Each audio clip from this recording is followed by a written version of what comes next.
This is Mason Web TV, powered by HCC.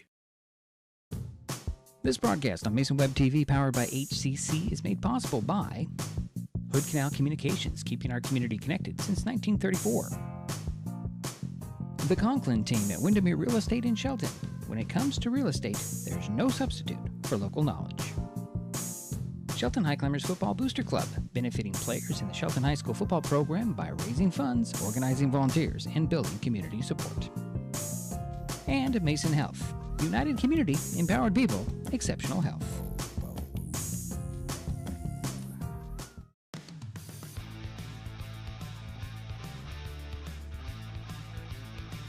Good evening and welcome to Stewart Field in Aberdeen, Washington. Tonight, Mason Web TV, powered by HCC, wraps up the regular season of Evergreen Conference football as the Aberdeen Bobcats host the Shelton Highclimbers. My name is Dedrick, Allan, and Gerry will be joining me later in the broadcast. Shelton is coming off a huge 21-12 non-conference road win over Highline last Friday, while Aberdeen lost an EVCO game at Rochester 21-8. That loss hampered the Bobcats' chances for the play-in round of the playoffs and puts the Highclimbers in third place in the conference standings. Shelton has a 4-4 overall record, 3-2 in the conference. Aberdeen is 4-3 on the season, 2-2 in EVCO play. Here are the current standings. The Highclimbers' Evergreen Conference wins are over Centralia, Rochester, and Black Hills, with losses to Tumwater and WF West. The Bobcats' EVCO wins are over Black Hills and Centralia. Their losses are to Rochester and WF West. Aberdeen was scheduled to play Tumwater on September 17th, but that game was canceled and has no bearing on the standings. Shelton has control over its destiny. A win over the Bobcats makes the Highclimbers the number 3 team. However, if Aberdeen beats Shelton, there would be a 3-team tie with Rochester, and a tiebreaker would be held next Tuesday. We'll get more details when we talk with Shelton coach Mark Smith. That interview is next. It's the Evergreen Conference football finale, the Shelton Highclimbers at the Aberdeen Bobcats. The game kicks off at 7 on Mason Web TV, powered by HCC.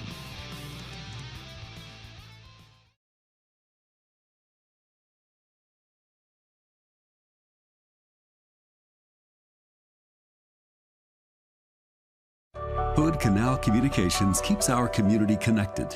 We provide communication services that connect friends and family. We're connecting with our neighbors through support of local causes and events, connecting our students and schools to a world of learning resources, and connecting you to the latest technology with local customer service. Learn more about our community connections, high-speed internet, and streaming TV options. Visit hcc.net today. Scene 103, take 1. I have been 100% into getting vaccinated, and then I asked you, and you hesitated. Yeah.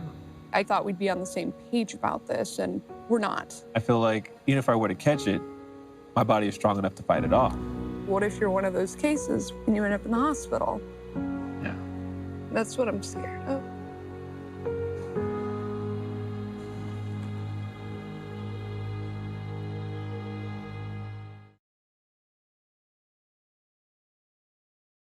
The Conklin team at Windermere Real Estate in Shelton, proud to be supporters of Highclimber football.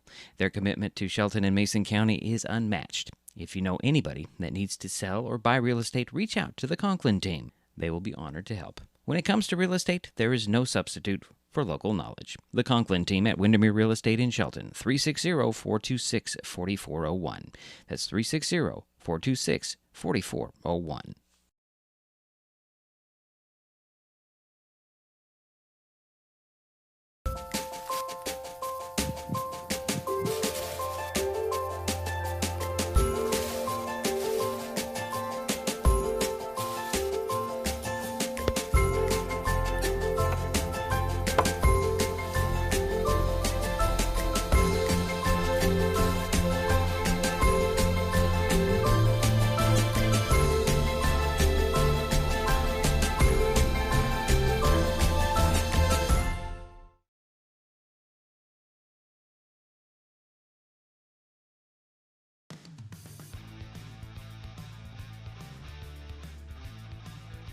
Welcome back to Stewart Field in Aberdeen.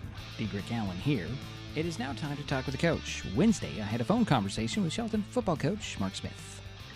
Got to tell you, I'm really impressed with your team after the game in Highline. Would you call that a statement game? You know, what I would call it would be probably our best road victory in the last 2 years.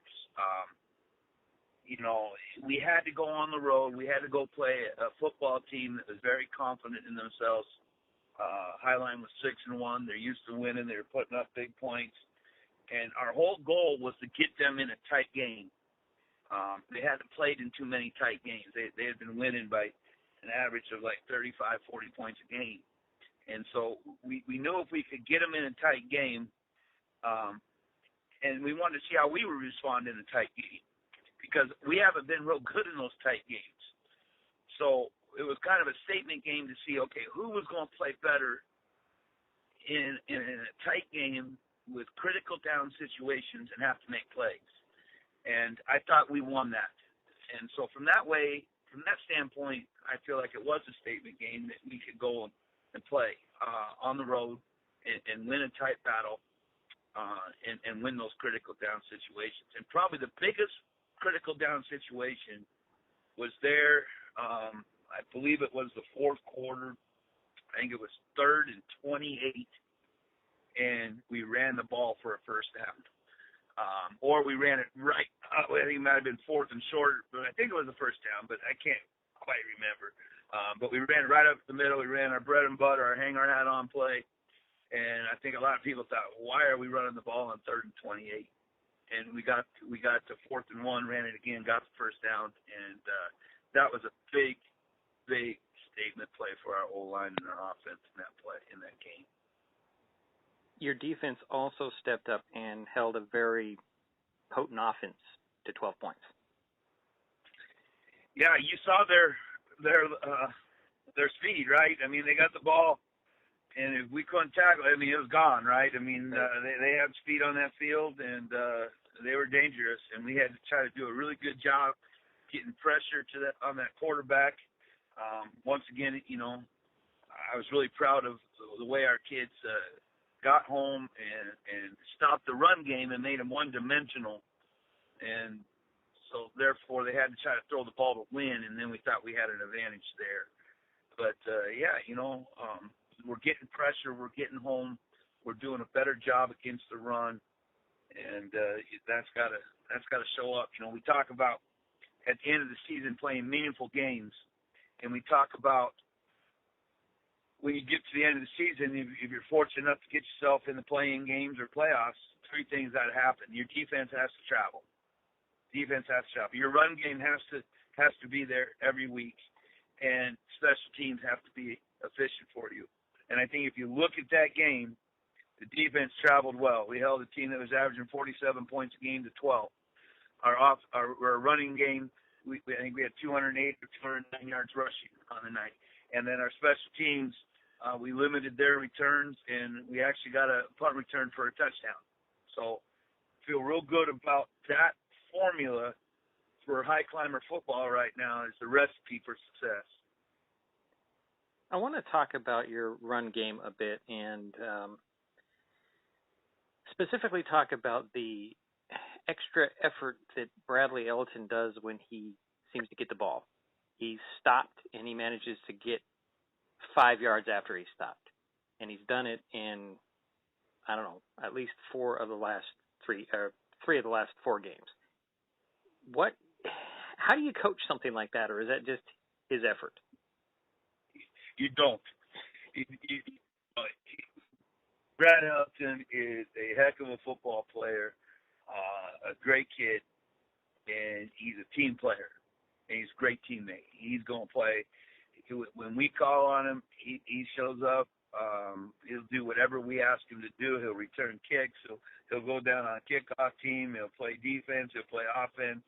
The problem we have is trying to limit, you know, his participation on a Friday night to the point where he can be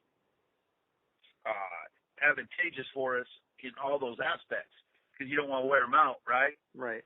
So And I think we've done a good job utilizing him and his skills and being able to keep him effective in all three aspects of our game plan.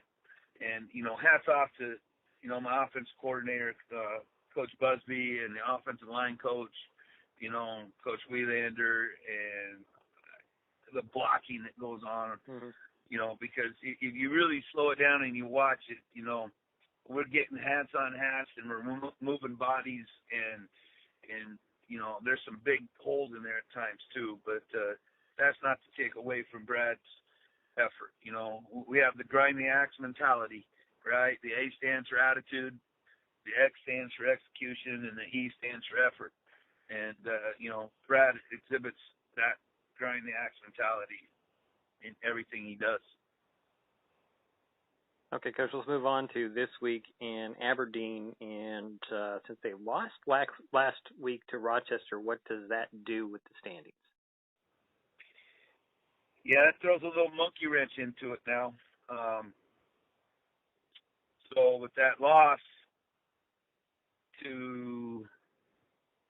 with Aberdeen's loss to Rochester, this game it was a meaningful game before, but it's even more meaningful because it's desperation time for Aberdeen, right? If Aberdeen loses this game, they're out. They're done. Their season's over. So they're going to be very desperate. We win. We control our own destiny. The Highclimbers take care of business this Friday night. We go into the 3 seed, and it's been determined down in the Greater St. Helens League that that'll be Hawkinson. So we'll play at Hawkinson next Friday night at 7 p.m. That is the game plan. But if things don't go as scheduled, then we will be in a 3-way tie with Aberdeen, Rochester, and us, with us beating Rochester beating Aberdeen, and Aberdeen beating us. And on Monday, I presume on Tuesday, I presume we will go into a 3-way tiebreaker. Aberdeen, Rochester, and Shelton will all go into a 1-quarter playoff. So you'll play each team for 1 quarter. And if you win the quarter, you get a point. And so you'll play 2 quarters. You get 2 points, you move on as the 3 seed. If you get 1 point, you move on as the 4 seed. If you get 0 points, your season's over.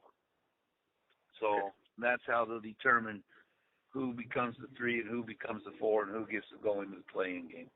And that's the worst case scenario for you. That's the worst case. That's not the scenario. To be honest with you, I haven't even talked to the team about that scenario. We control our own destiny. Our plan is to go to Aberdeen, to the harbor, play on the road again in a hostile environment against a team that's desperate and has to win. And we need to find a way to come out with another victory. Okay, and your team, health-wise, everybody available? Yeah, Matai Lassam is still nursing an ankle. I don't know where he's going to get to. He hasn't practiced this week. So we'll just have to see on him. Hopefully we get John Michael back, our big D tackle. And then, we got a couple nicks and bruises. We got Blaze Andrews with a shoulder deal. We're resting him, getting him ready for Friday. But at this point in time, everybody's going to be banged up a little bit, but we don't have any season-ending deals new. So hopefully we're okay there. That's Highclimber head football coach Mark Smith as his team gets ready to take on a desperate Aberdeen team that wants to force a tiebreaker. Kickoff is coming up on Mason Web TV, powered by HCC.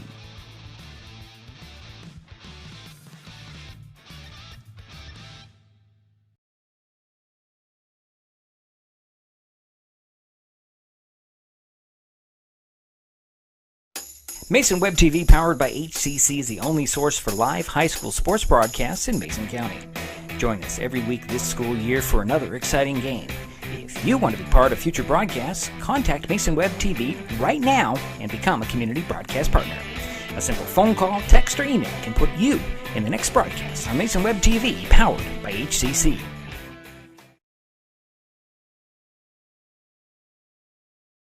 This changes everything. Next TV is here. It's the full-featured digital TV service delivered to your smart TV or connected devices by fast, reliable Hood Canal fiber internet. Record your favorites on a cloud DVR, then watch from anywhere. Pause and rewind live TV, restart or replay shows you've missed, and more. Call or click hcc.net for a special offer on Next TV today.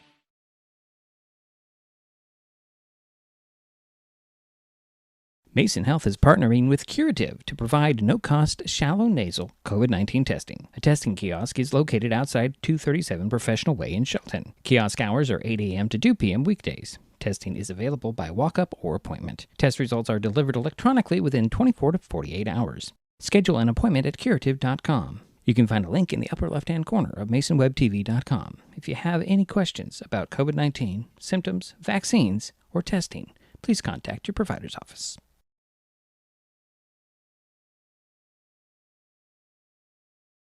When times get dark, we can't see the help that's all around us. Let 211 be your guiding light for help with food, healthcare, and other resources. 211, how can I help you? Call 211 or visit 211.org. 211, get connected, get help.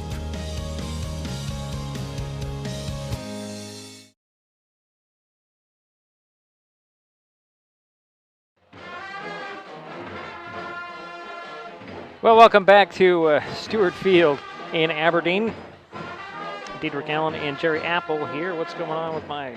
Let's try that one. Let's try that, switch that button there, and we'll get a camera back on.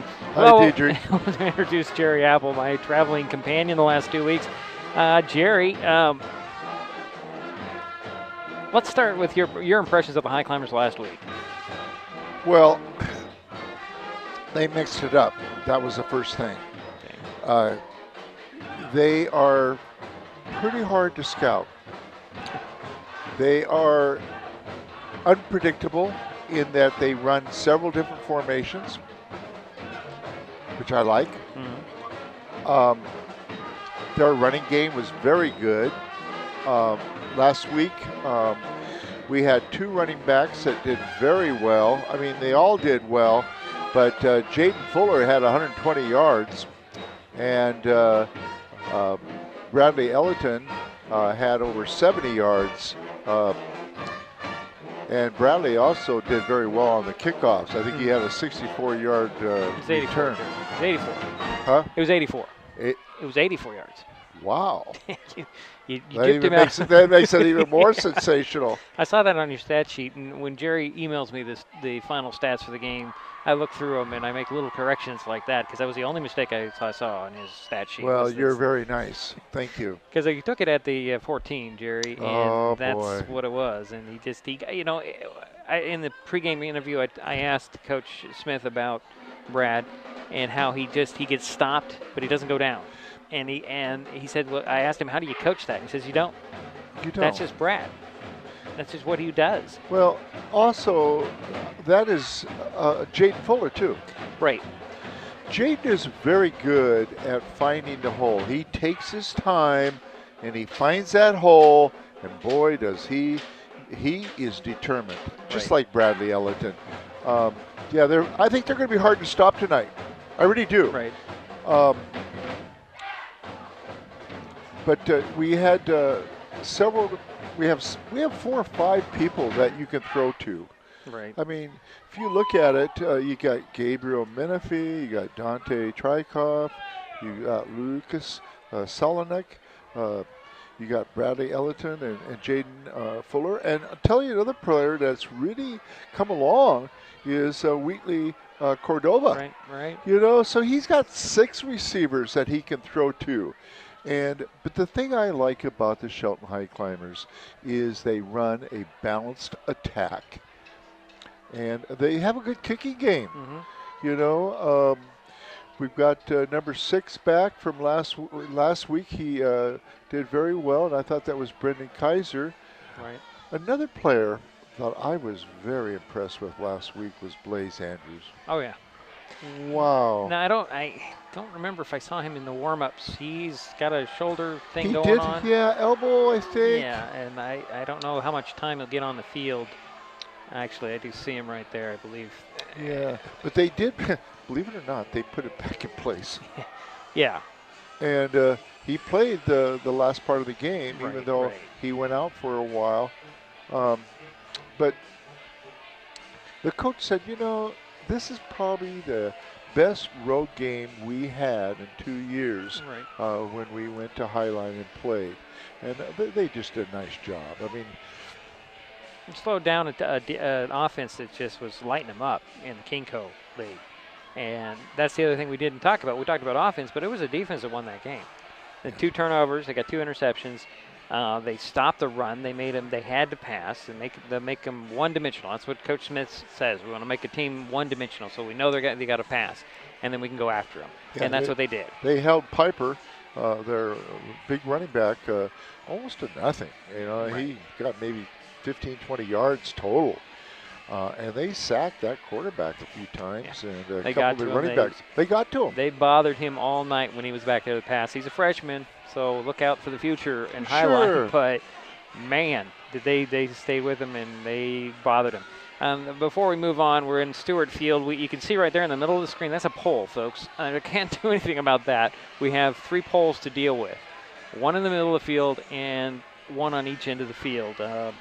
But, you know, we'll do the best we can. We do the best that we can. So we're going to have maybe we'll have some holes that you'll miss some action, but we'll do our best to. Yeah. Hopefully they'll just fly on by, and we'll give it the best there. It's these, you know, we also got the glass. We're shooting through glass again, so you get to see our reflections in the glass from time to time if you look closely. Right now, no, because we're sitting down, but I'll be standing, and Gerry will be leaning towards. You also see it shake a little bit because this table is not very steady where I've got the tripod set on. So, you know, it'll be a little bit different. It's not like doing it in the concrete in Highclimber Stadium at all, where we have a great spot. It's not up in, and we're in an enclosed area, but it's cold up here, Gerry. It's like we're in a refrigerator or something. I don't know. There's quite a draft coming from underneath. I don't know where it's coming from. Yeah. We are also right behind the band. They are right below us. So, yeah, that'll be. And they sound really good. They do. You know, I was really impressed with they don't have a big band, but boy, they sounded really good. So we'll take a break. We'll come back. We'll talk some more about this game. We'll talk about the playoff situation. What could happen if this turns out in a certain way? What could happen if it turns out in another way? We'll get into all that. We'll take a timeout. We'll also get to the kickoff. This is Mason Web TV, powered by HCC. Back in a minute.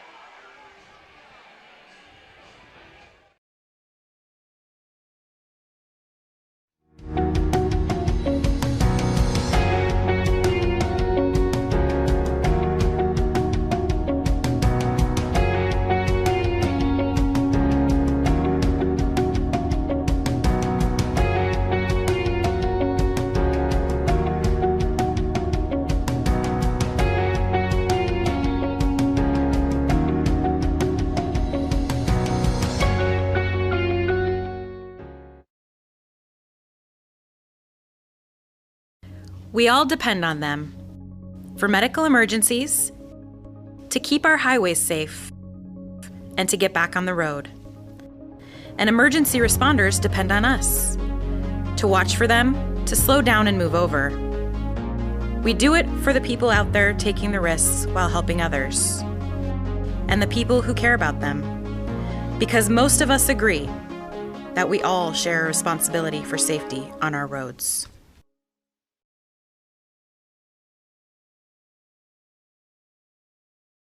Kids will be kids, which just goes to say kids will be curious.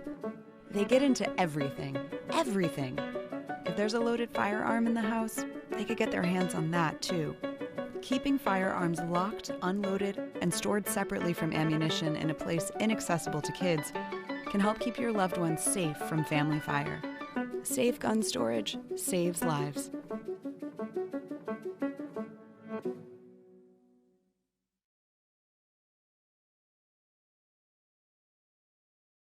Hood Canal Communications keeps our community connected.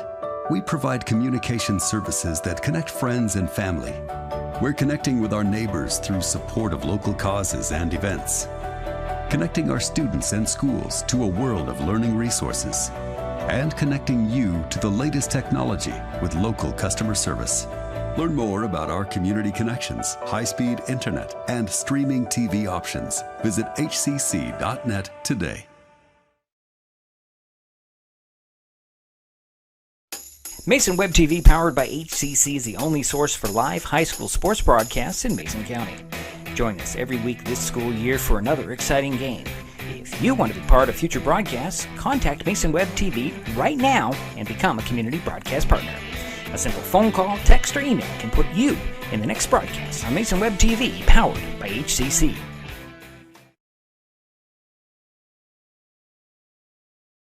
This changes everything. Next TV is here. It's the full-featured digital TV service delivered to your smart TV or connected devices by fast, reliable Hood Canal Fiber Internet.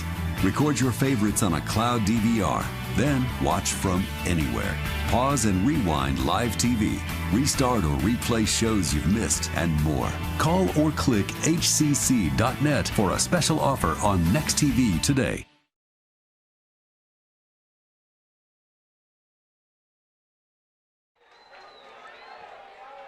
And we're back at Stewart Field.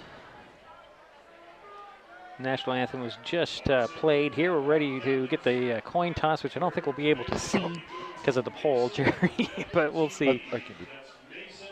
And we're getting a little plug here. You can see me standing here waving. There we go. Yeah.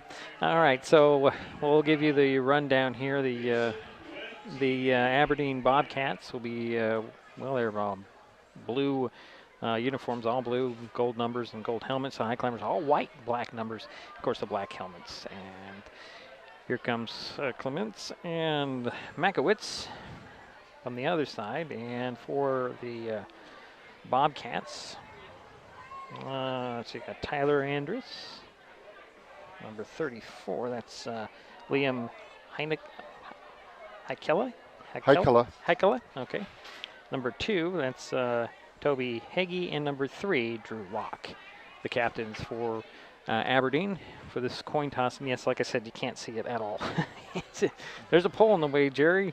Well, Liam Heikela, I know his grandparents very well. They graduated with me from 1966 from Aberdeen High School. Okay.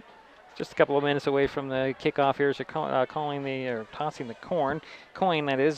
Jerry, have you heard of the Teresa Johnson Memorial Scholarship? I have. Well, it's an annual scholarship given to seniors and past graduates of Choice High School in memory of Teresa Johnson. The Teresa Johnson Memorial Scholarship has been helping send Choice High School graduates to college or trade school since 2015.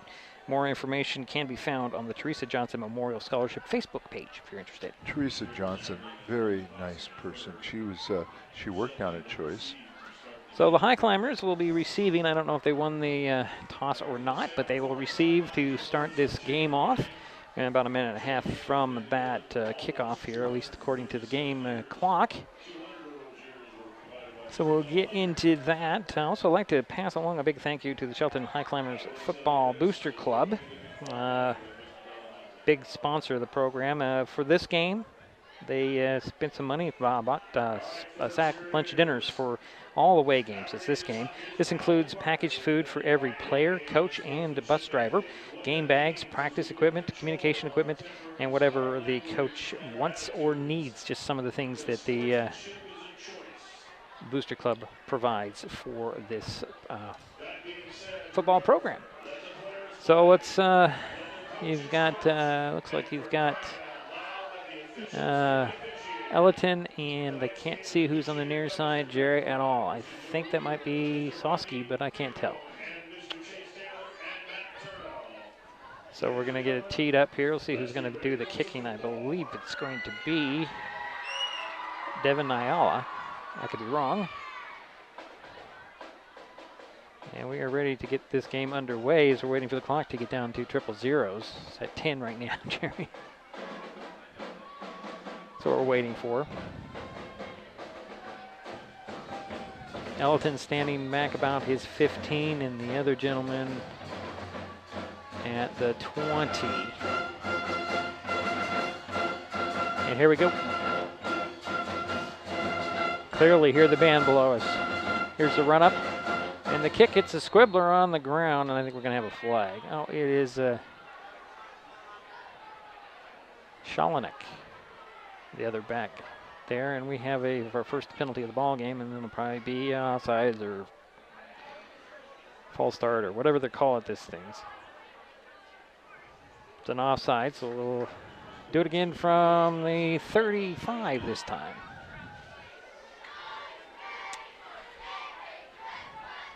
And we are ready for this ball game to get underway. A lot at stake, especially for Aberdeen. If they can pull off the upset tonight, they can force a tiebreaker on Tuesday with Shelton and Rochester.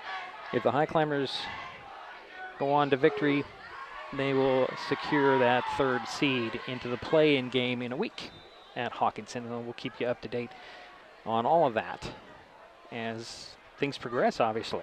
So here we're going to do it again, this time from the 35. And again, Elton and Schalanek are back deep. Another little squib kick that'll be rolling out of bounds. No, but picked up by Elton at about the 25. He'll return it, still push that pile just shy of the 35. And they'll spot him down about the 33, I believe, Gerry. 8-yard return by Elton. Highclimbers will come out. They'll start with 1st and 10 on their own 33. Fuller in the backfield with Goose. Got Menifee, Trikoff, two of the receivers I see in the set. Now, what do we have? We had a flag on all this too, Gerry. We're gonna have another penalty. It looks like it's going back. It's gonna be blocking the back against the Highclimbers. So the Shelton team's gonna go back to the 23. Start off there. 10-yard penalty. Yeah. Goose will send two wideouts to the near side. That's Menifee in the slot, and we'll do the shift. High snap, little play action, and dump it off to Trikoff. Trikoff not going anywhere, Gerry. Might have got two. Gain of 2 by the. Picked up 2. I'm going to call it the 26.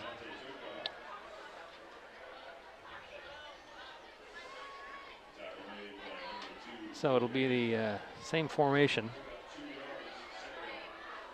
Trikoff, Menifee, inside out on the wideouts. Out of the gun goes Goose. Back to pass, looking to the far side. He'll dump it off again to Trikoff. He's got some blockers this time, and he'll drive his way to about the 31. Depends on where they mark it down. Looks like right at the 30. Gain of 5 on the play. 4. 4. Okay. Well, that'll bring up a 3rd and 4 from the 25, or 30, excuse me. Got to get to the 34 for the first down. Climbers break the huddle. Actually, this is going to be the hammer package. And then the big shift. Everybody goes set. And I hand it off to Elton. Elton, big hole, lots of blockers. Picking his way around the left side. He'll get that first down. Across the 35 to about the 37. Call the 38, Gerry. 1st and 10. Gain of 6 on the play. First down for the Highclimbers. Call to 38. Back to the hammer. Fulton will keep it this time. Running at us. Runs into a wall and falls forward. But he got 5, Gerry.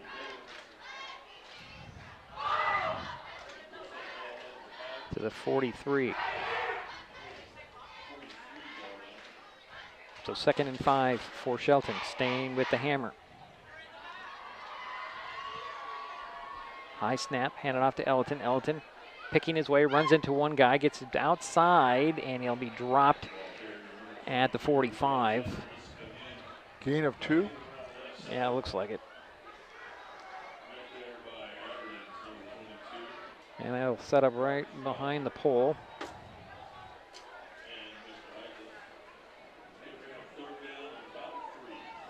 So 3rd and 3 coming for the Highclimbers. First down marker right behind the pole. Staying with the hammer. This time Fuller keeps it running at us, and he'll get stopped short of the first down. Eked down a couple of yards there. They'll give him 2. Brings up 4th and 1. Straight out of the box, Jerry. They're going to be lined up right behind the pole. We're going to have to do our best to give you the details, as you're not going to be able to see it. Yeah, it looks like they're going to go for it. Yeah, 4th and 1, staying with the hammer.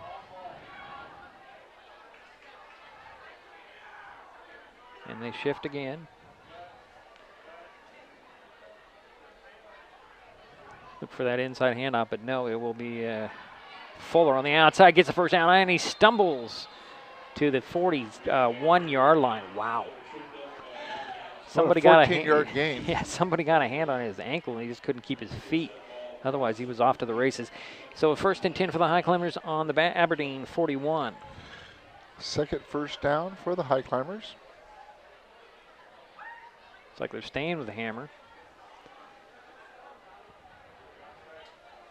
And they'll hand it off to Elton. Elton working around the left side, and he's just pushing people, and he'll get close to 10, Jerry. I think they're going to mark him just short. Put it at, nope, they're going to call that a first down. First down, give him 10 yards on the carry. Okay, 3rd first down. So 1st and 10 from the 31 for Shelton. Staying with the hammer. Fuller keeps it, goes right up the middle. He is dropped after about 4 yards. Straight up the middle, Jerry. Seems to me like and this is just my observation here early, that the Highclimbers will go to the edges with Elton and up the middle with Fuller, for the most part. Not always, but for the most part. So 2nd down, they're going to call it 6 at the 26, and that was an inside handoff, and here goes Tiller, straight up the middle. That's a direct snap to the up man, and that's Tiller, number 43, and they'll now mark him down at the 18. It's another first down, 1st and 10 for Shelton. We get spoiled at Jack Stark Field, Jerry. Hand off to Elton. Elton going around the left. Got the blockers forcing and fighting, and he's inside the 10. The Bobcats say the ball came out, and they have it. Who has it? I think that there's a turnover and a lost fumble, Jerry. Who is the carrier? Number 22. So we're going to see the Bobcat offense here for the first time.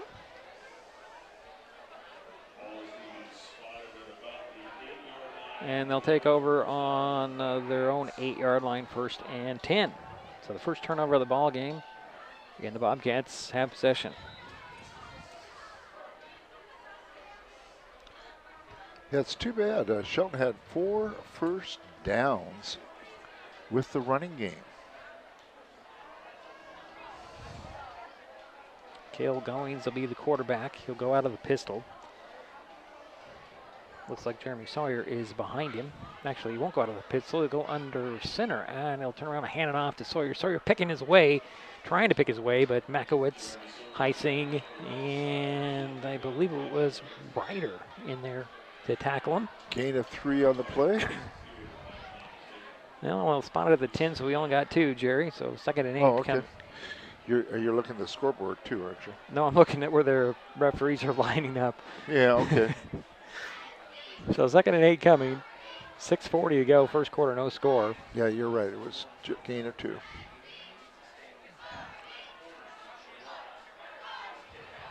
Goings will bring him out again. He'll go under center.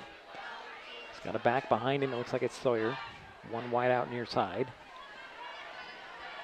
Quick dump off in Menifee had him right there. Completed to Trey Anderson, number 40. Or number 44, excuse me, on the reception, and no gain at all. So it brings up 3rd and 8 from the 10. And Menifee with the tackle, just one-on-one. He saw it and snuck in there and brought him down. Under 6 minutes to go, first quarter. First possession for Aberdeen. trying to capitalize on a fumble recovery at their own 8-yard line.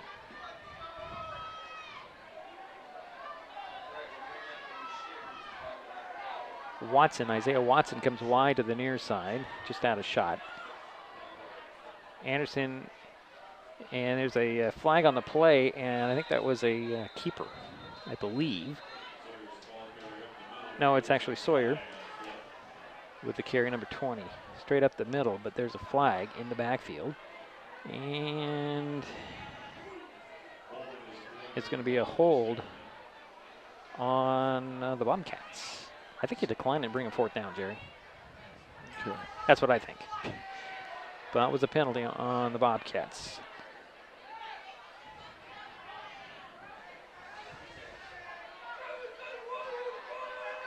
Now they have a, okay, 4th down, good. Yeah, 4th down. They did give them the 4 yards?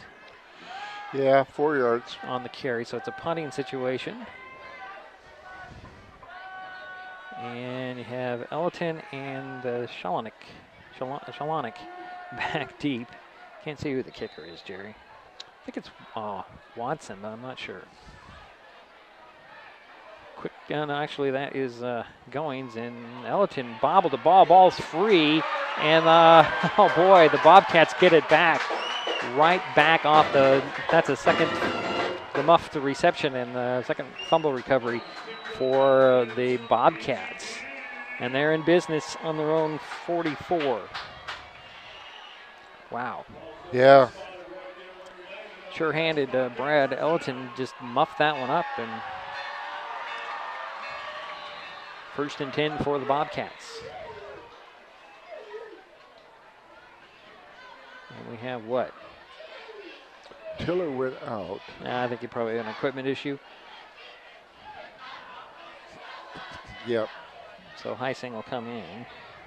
No, Carter Whitney, sorry, comes in. So it's 1st and 10 from the 44 for the Bobcats. Under center goes Goings. Anderson goes in motion. Turn around, hand it off, and a stutter step.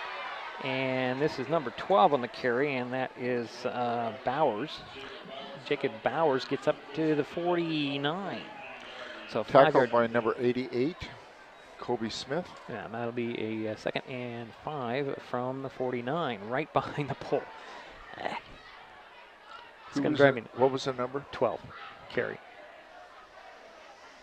Gain of about 5. Yeah. It's the 2nd down coming for the Bobcats.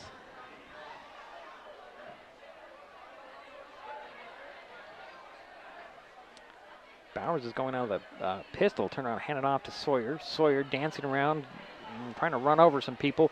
Stood up and still going. Boy, oh boy, he's pushing his way near the, I'm going to say forward progress was actually stopped inside the 45 at the 44 of the Highclimbers.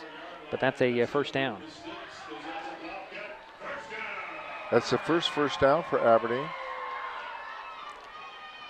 So 1st and 10 from the Highclimber 44. Give him a gain of 8. Yeah.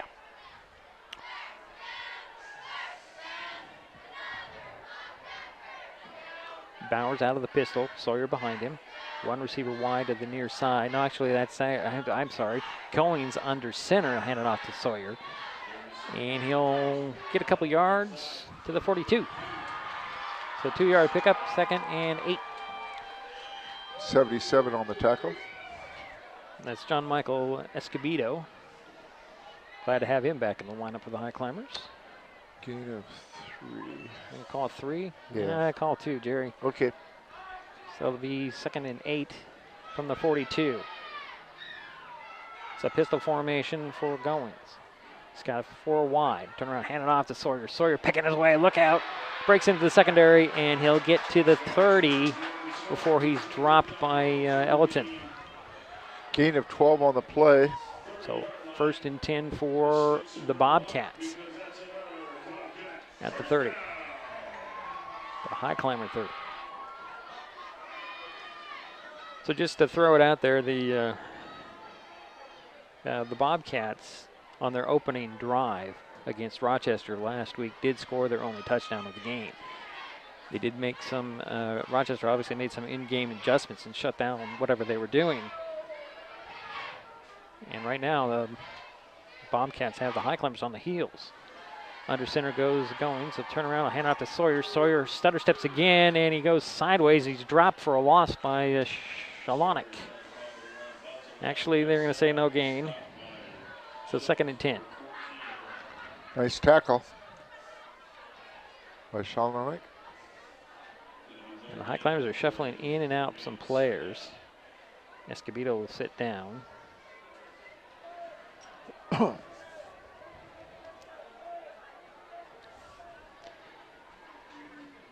Under center again goes Goings. The back behind him is actually Bowers. Man in motion. Hand off to Bowers. Bowers picks his way and will find his way to the 26-yard line and the 4-yard pickup.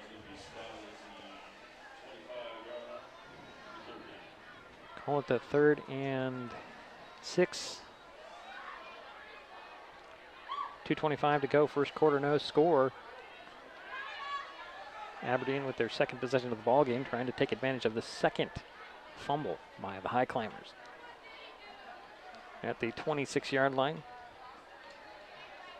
This is Bowers out of the pistol. He'll take it down, try to run ahead. Highclimbers stop him, but I think he's just a yard short and be 4th and 1 from the 21. Gain of 3. So it's looks like he's got 2 yards. Yeah, you're right, Jerry. It looks like a 4th and 2 for the Bobcats. Minute 45 to go, first quarter. Big down. Isaiah Watson comes into the lineup.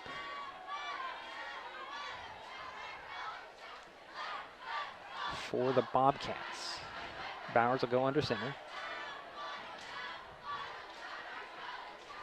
Anderson in motion, handing off to Sawyer. Sawyer bounces it outside, or tried to, and the Highclimbers knocked him down. No gain, and it looks like Sawyer's hurt.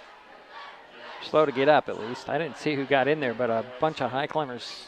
He looked like he had the outside corner, Jerry. I thought he got to the I thought he head, did too. But the Highclimbers closed and knocked it down, and the Highclimbers take over on their own at 22-yard line, 1st and 10. Goose back out there. He's going to go wide, spread them out. 3 wide near side. Trying to get somebody to go in motion. And it is Menifee. And hand it off. Here's Soski. Soski trying to find the edge, cuts it up the field. And is that a flag go flying in there at the end, Jerry, or is that somebody's hat? I think that we have a flag down at about the 31. Yeah, there is a flag out there. Jude Soski on the carry, and he did run, well, it looks like he got about 5-6 yards. Yeah. Depends on where they're going to spot it down. We're working out this penalty, however. Still talking about it. Looks like they spot the ball down at the 27. So it's going to be a 5-yard pickup.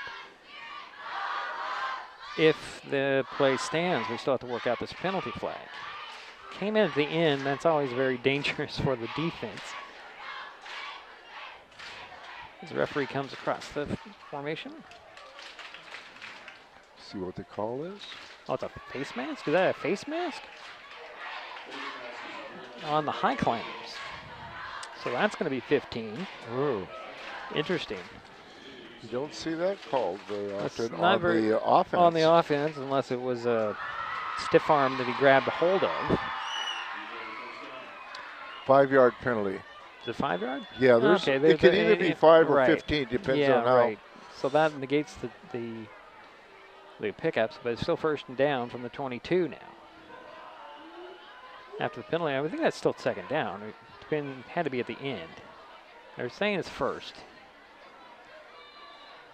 Well, we'll go with the 1st down. 1st and 10 from the 22 with the Highclimbers. Goose back to pass. He's going to throw long. Got a guy there. Shalanek, excuse me. Incomplete, just overthrew him. So it comes up 2nd down and 10.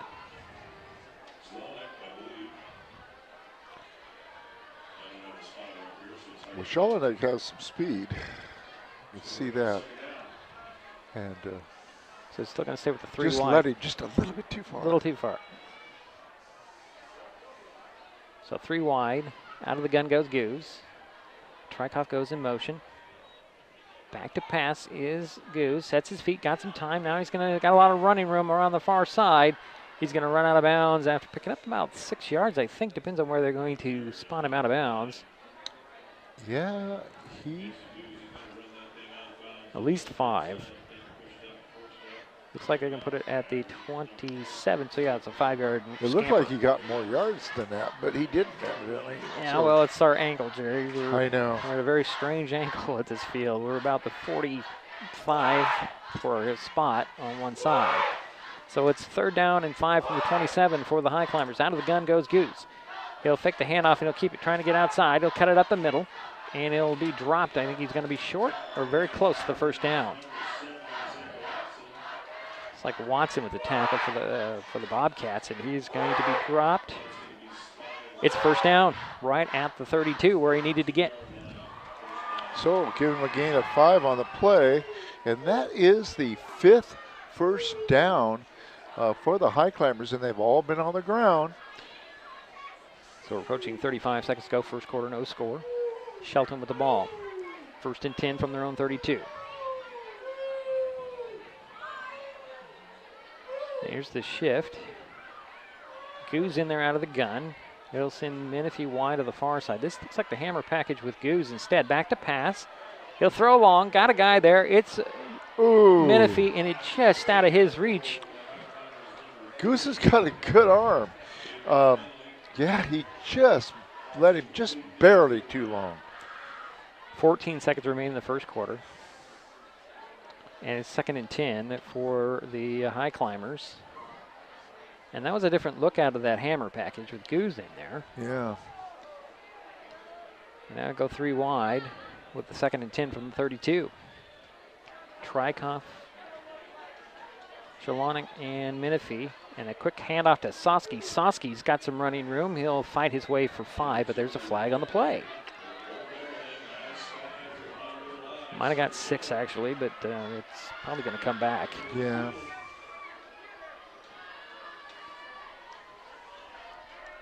Six seconds remain in the 1st quarter. Yeah, I'm trying not to second guess this game, but yeah, I think you're right. It's going to be probably a holding. Yep. And they're going to call out a hands to the face this time. Marching back 10 after that. It'll be 2nd and 15 from the spot, I imagine.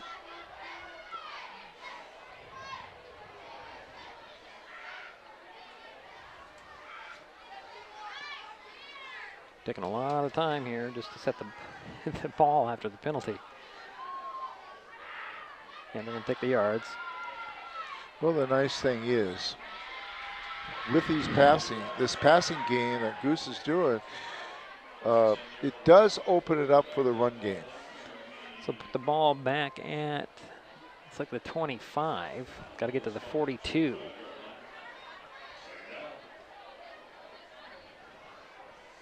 So 2nd down and about 17 for the Highclimbers.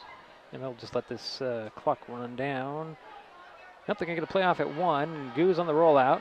He's got some pursuit, throws to Trykoff. Trykoff with the catch. He fights his way for the 40. So it's a 15-yard pickup, Jerry. Yeah. At the end of the 1st quarter. No score. Highclimbers will have a 3rd down and 2 when we come back. This is Mesa Web TV, powered by HCC.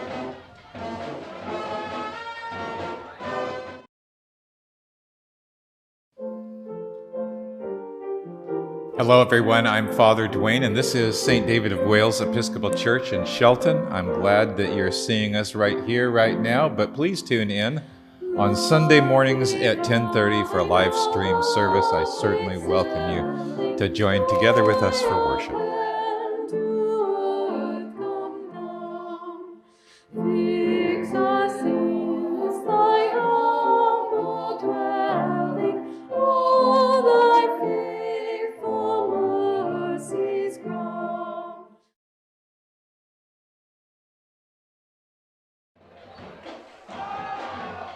We're waiting for the start of the 2nd quarter. We're waiting for the start of...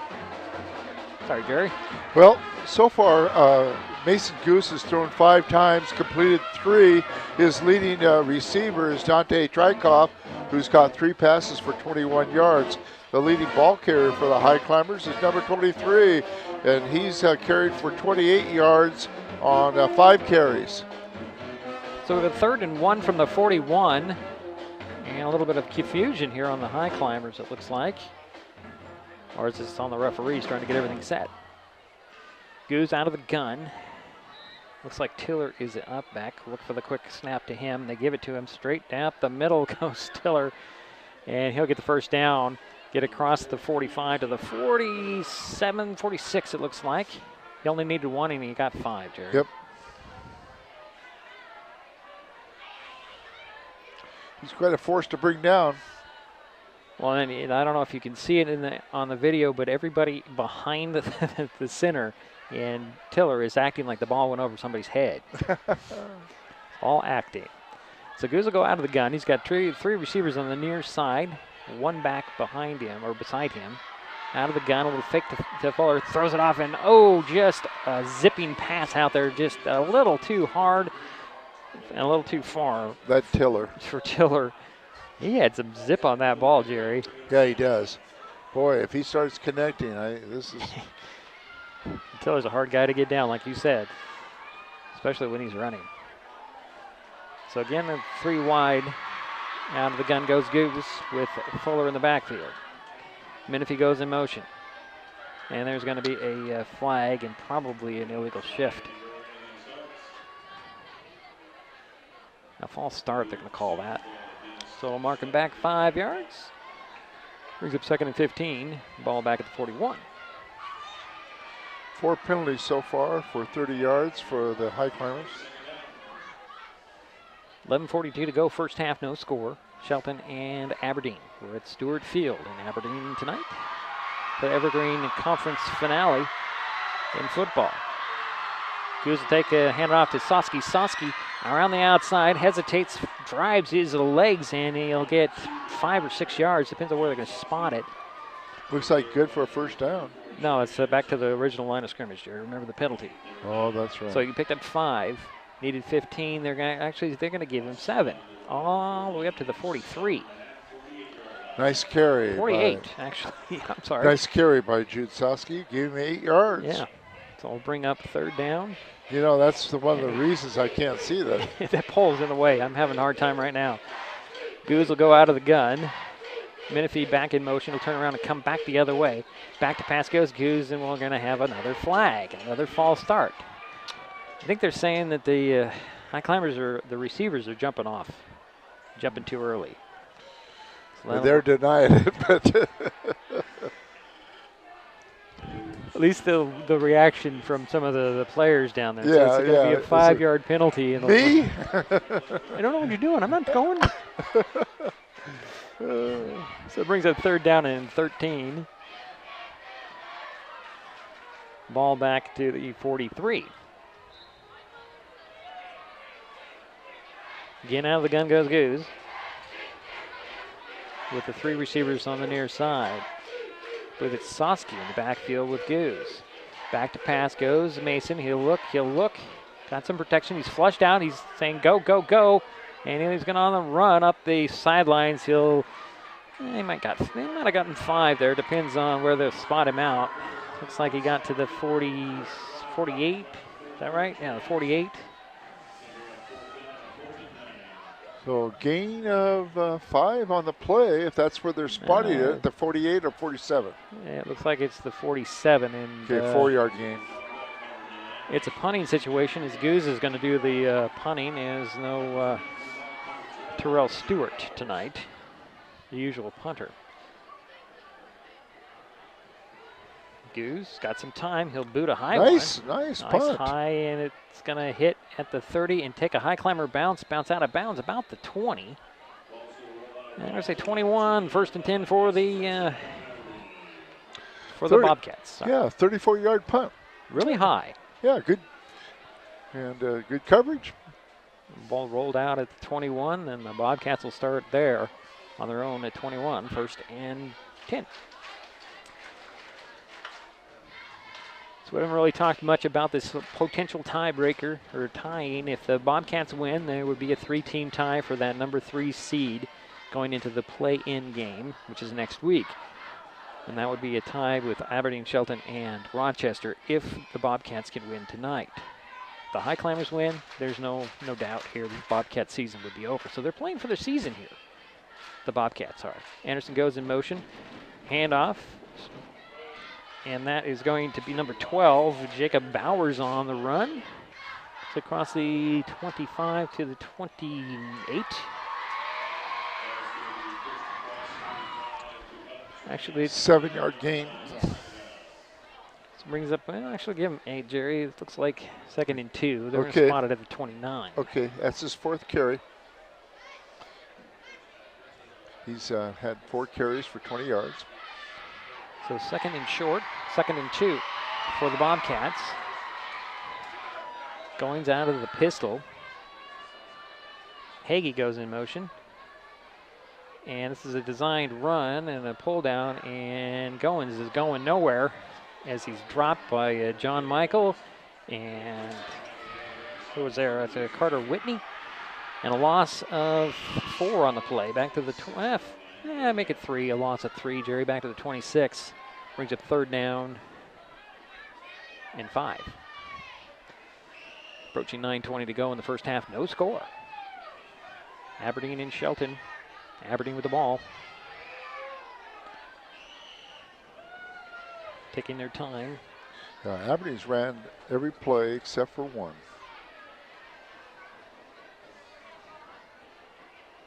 Goings goes under center. Anderson in motion. Back to pass. He's going to throw it over the middle, and it's going to be incomplete. And it was intended for Isaiah Watson, the intended target. Tobin Dudley on the coverage. Tobin Dudley. 4th and 6. And it's 4th and 5 from the 26. And it looks like a punting situation. Back at their own 45, 43. They want to back up some more. Are Elton and Jalonik. As Bowers is getting ready to we assume he's going to punt. Looks like they're kicking it from the 26. Yeah. 4th down and 6 from the 26 for the Bobcats in the punt formation. Waiting for the snap. Low snap that bounced to him. Short kick. Another muffed punt recovery. And I think the Bobcats say they haven't. Nope, it's going to be Jalonik with the recovery. He bobbled it, couldn't get it, and he dropped on it. Highclimbers start out on the Aberdeen 47. No, 42, excuse me. 42. In Bobcat territory. Yeah. And it looks like out of the gun will go Goose.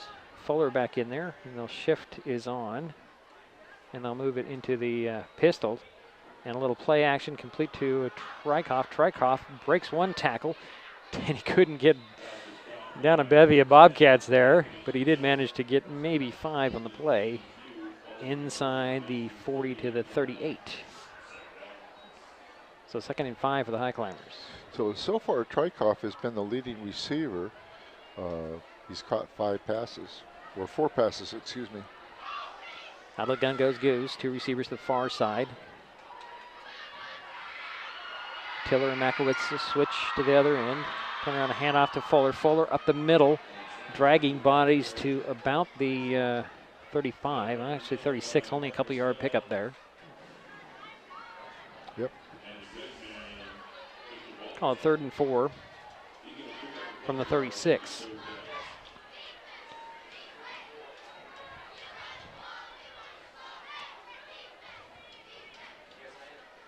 Again out of the gun.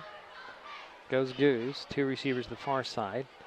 Little play action. Goose going to go long. Got a guy there. Menifee, just out of reach for him again. I don't know what's going on there, Jerry. The passes are just at a loss. Just a little bit long. seem like they're lofting out of Goose's hands tonight. A little colder. I mean, I looked at the temperature gauge, said it was 51 at the beginning when we started this, but I think it's much colder than that. It's down to 46 right Is it now? Okay, I'm glad Gerry's on top of the temperature. So the Highclimbers have a 4th and 4. And they're going to go for this one. Goose out of the gun. Menifee in the slot on the far side, and there's going to be a no flag on that as 15 was all over the place, and now we're going to get a timeout, I believe. Yeah, the Highclimbers are going to take a timeout. First timeout of the game. The Youth Connection in Shelton is helping bring you this broadcast. Youth Connection is a youth-focused space to explore creativity, get connected, and have fun, making connections and changing lives for youth. Youth for 12 to 24, located at 123 South 2nd Street in Shelton. More information is available at sheltonyouthconnection.org, or you can call the office at 360-462-0125. That's Youth Connections in Shelton. So we have a 4th and 4 for the Highclimbers on the Bobcat 36-yard line. 7:34 to go in the first half. No score. Highclimbers are going for it. Going to send the Menifee to the far side. And that's going to be a false start as everybody was going for the shift there, and then they snapped the ball. There's a flag on the field, and it's going to be a false start, I'm sure. Well, part of that was Aberdeen was bringing everybody. They were lining up almost everybody on the line. Well, it looked like the Highclimbers were going into the shift that they do, and then they snapped the ball. So a little miscommunication there. And it's now 4th and 9. So, oh boy, some lights went out. Wow. You know, lights on the field just went out, and then the campaign came back on. I noticed that earlier today that was happening. So 4th and 9. 4th and 9, and Jude Sosky and the Goose are out there. It looks like they're going to go for it. Waiting for a lineman to come in here. 3 receivers to the far side. Goose out of the gun. And then we're going to have, another timeout? This time is going to be Aberdeen calling the timeout. So timeout apiece. So the Conklin team at Windermere Real Estate helping bring the Highclimbers broadcast to you, and I can't get to my script quick enough here, Gerry. I know it's around here somewhere. Conklin team at Windermere Real Estate in Shelton, proud to be supporters of Highclimber football. Their commitment to Shelton and Mason County is unmatched. If you know anybody that needs to sell or buy real estate, reach out to the Conklin team.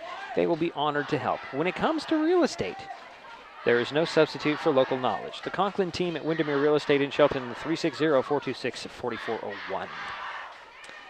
Glad to have them aboard. They've been sponsoring our football broadcast the last 2 seasons. I would say the last 2 years, but since last season was not too long ago, it's been the last 2 seasons. I've always appreciated the Conklin agency. They're the ones that sold me my first house.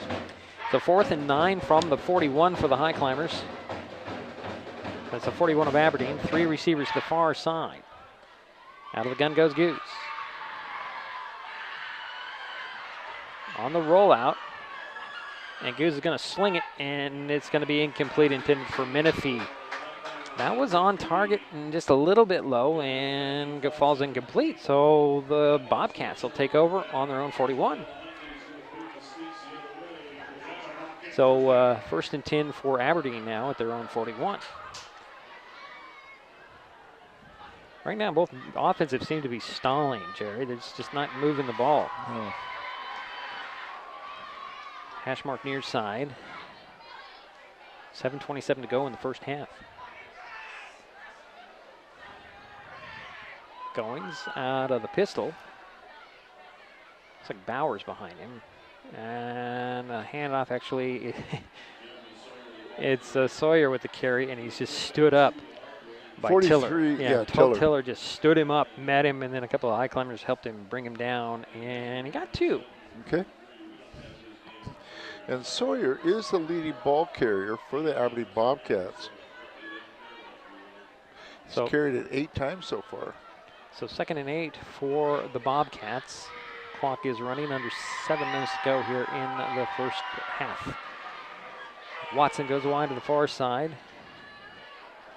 Goings will go under center out of the eye.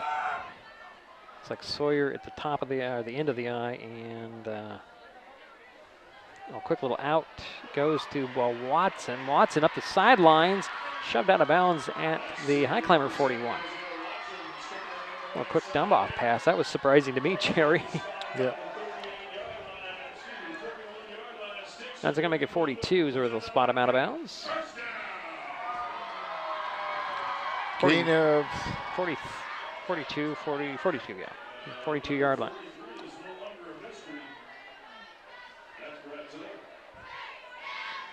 So they'll call it first and 10 for the Bobcats. 17-yard gain on the pass split. So we're with the pole in the way, so I can't see who's where. It looks like the I formation. And Goins will go under center.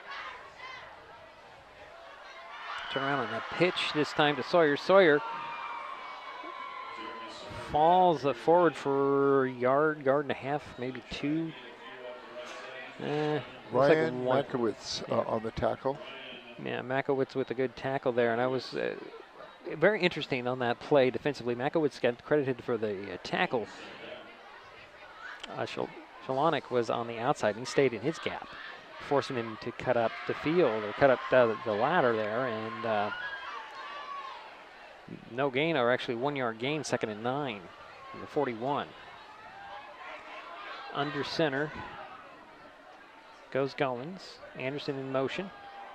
Hand it off, and this is going to be Bowers falling forward. Give him 8 yards, Gerry. Very close to first down. Yeah, I think it's a yard short. Yeah. It's going to be 3rd and 1 from the 33. Bowers has 5 carries for 28 yards. Approaching 5:20 to go in the first half. No score. Bowers is going to go under center. Goings and looks like Sawyer behind him. A handoff to Sawyer. He has just stopped. I think he might have got enough for the first down, though. See where they mark the forward progress? It'd be close. It'd be very close. Carter Whitney in there on the stop. It is a first down, Gerry. 4th first down for Aberdeen. They spot the ball at the 31. And who is the ball carrier? Sawyer? Yes. I mean, drawing a blank there, Gerry. Gain of 2 on the play. Don't ask me the hard questions, Okay. Gerry. Oh. Under 5 minutes to go in the first half. Aberdeen on the drive. The 1st and 10 on the Highclimber 31. Bowers turns around. He'll keep on that one. He's going to throw it long and incomplete. It was knocked away. Sorry, that was good defense by Solonek. Yeah, number 14. Lucas. Yeah, Lucas Shalonik with the. But there is a flag as well down right at the spot of the pass. It's going to be pass interference on the Highclimbers. Thanks. So that will be 15 yards and the first down. Now, on that, do you mark that as a completed pass? No, it's an incompleted pass. Incomplete pass, so you just give them the penalty. Penalty, okay. yeah. Okay, thank you. But it puts the ball, now it's a 15-yard penalty, and it'll be pretty close to the 15.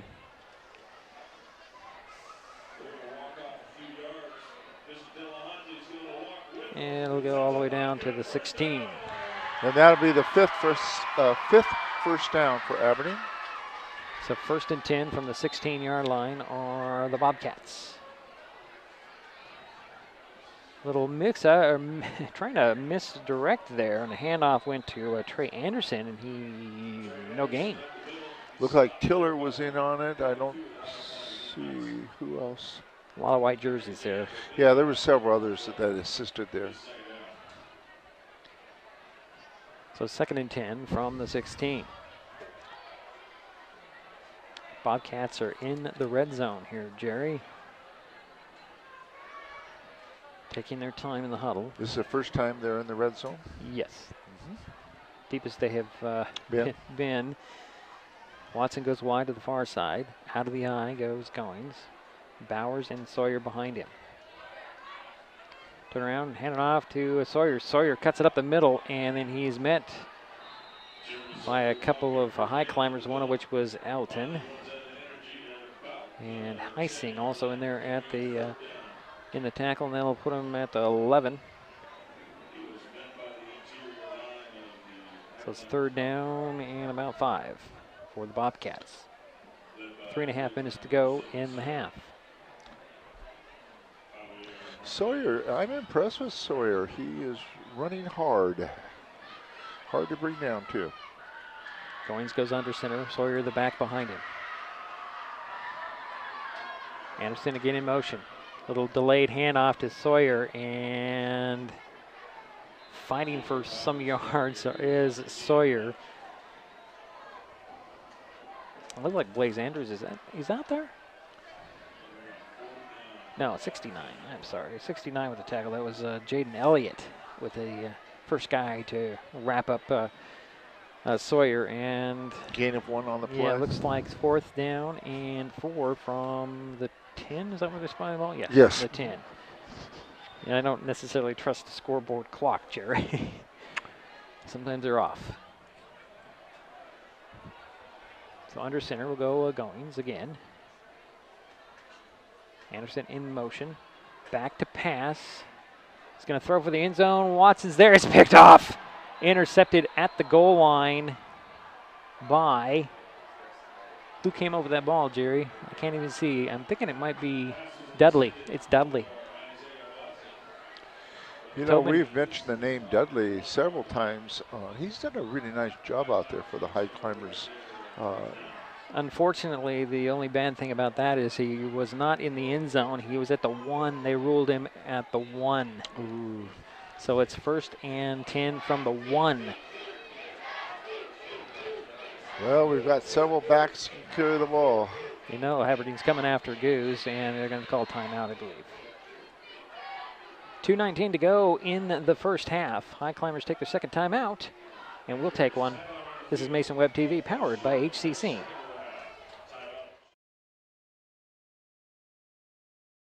The Conklin team at Windermere Real Estate in Shelton, proud to be supporters of High Climber football. Their commitment to Shelton and Mason County is unmatched. If you know anybody that needs to sell or buy real estate, reach out to the Conklin team. They will be honored to help. When it comes to real estate, there is no substitute for local knowledge. The Conklin team at Windermere Real Estate in Shelton, 360-426-4401. That's 360-426-4401.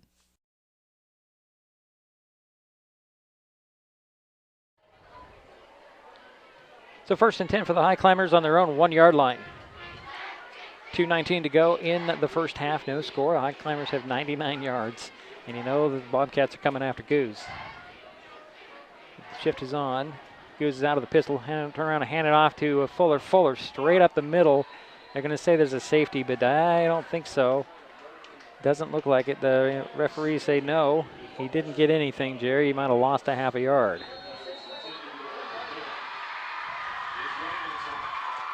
So they're going to say it's a 2nd and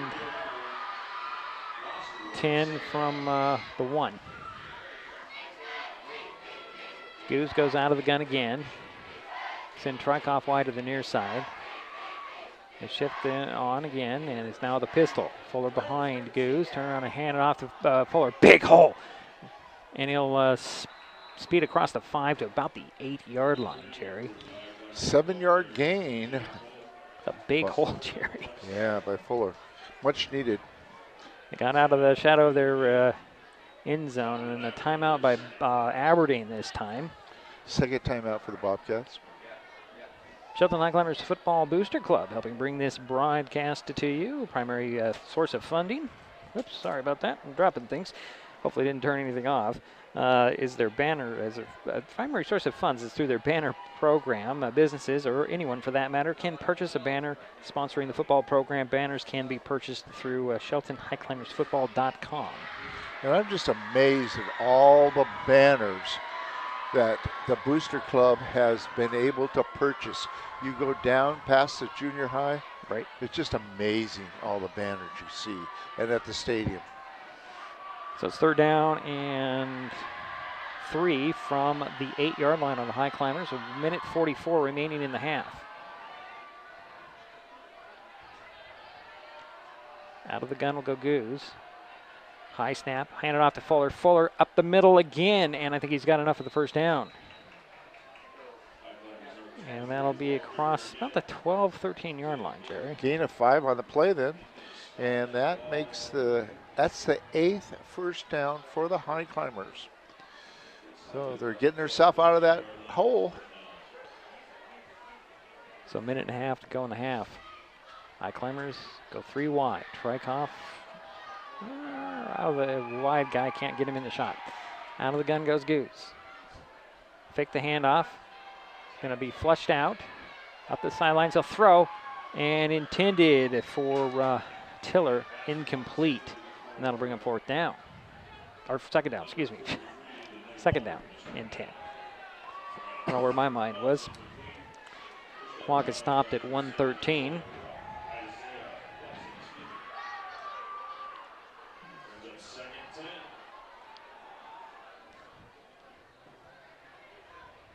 Ball is at the 13-yard line. 3 wide again for the Climbers. Goose out of the gun. Trykoff goes in motion. Back to pass goes Goose. He'll pump once. He's going to go throw in the middle. It's complete to Trykoff. And he'll fight for about the 19-yard line.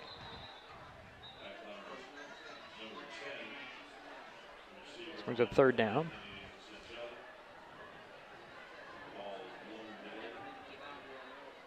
And a timeout by the Bobcats.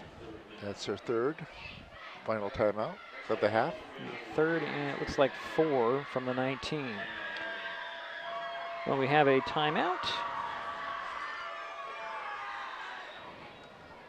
Now, the Teresa Johnson Memorial Scholarship, an annual scholarship given to seniors or past graduates of Choice High School in memory of Teresa Johnson. The Teresa Johnson Memorial Scholarship has been helping send Choice High School graduates to college or trade school since 2015. More information can be found on the Teresa Johnson Memorial Scholarship Facebook page. Also, Mason Health helping us bring you this broadcast. You can skip the wait at Mason Health's walk-in clinic. Conveniently reserve your appointment through the Mason General website. You can find a link on masonwebtv.com. Just look for the skip the wait ad in the upper left-hand corner. So we have 3rd and 4 from the 19 for the High Climbers. Going to go back to 3 wide, actually 4 wide, because you got 3 on the near side, 1 on the far side. Out of the gun will go Goose. 1:04 remain in the half. Actually, it's 5 wide, empty backfield. I'm missing guys left and right. Goose back to pass. He's going to set his feet, throw it to Menifee. Menifee catches it, and he's ripped the ball away. The ball comes out again, and he'll scoop it up and come to the 5. Scooping that ball up is Aiden Watkins. Wow. Turnovers, Gerry. That's 3 on the fumble. Yeah, 3 on the High Climbers, and only 1 on the Bobcats. They're just stripping the High Climbers, and they've got a 1st and goal from the 5. From the 5? Yep, it looks like the 5.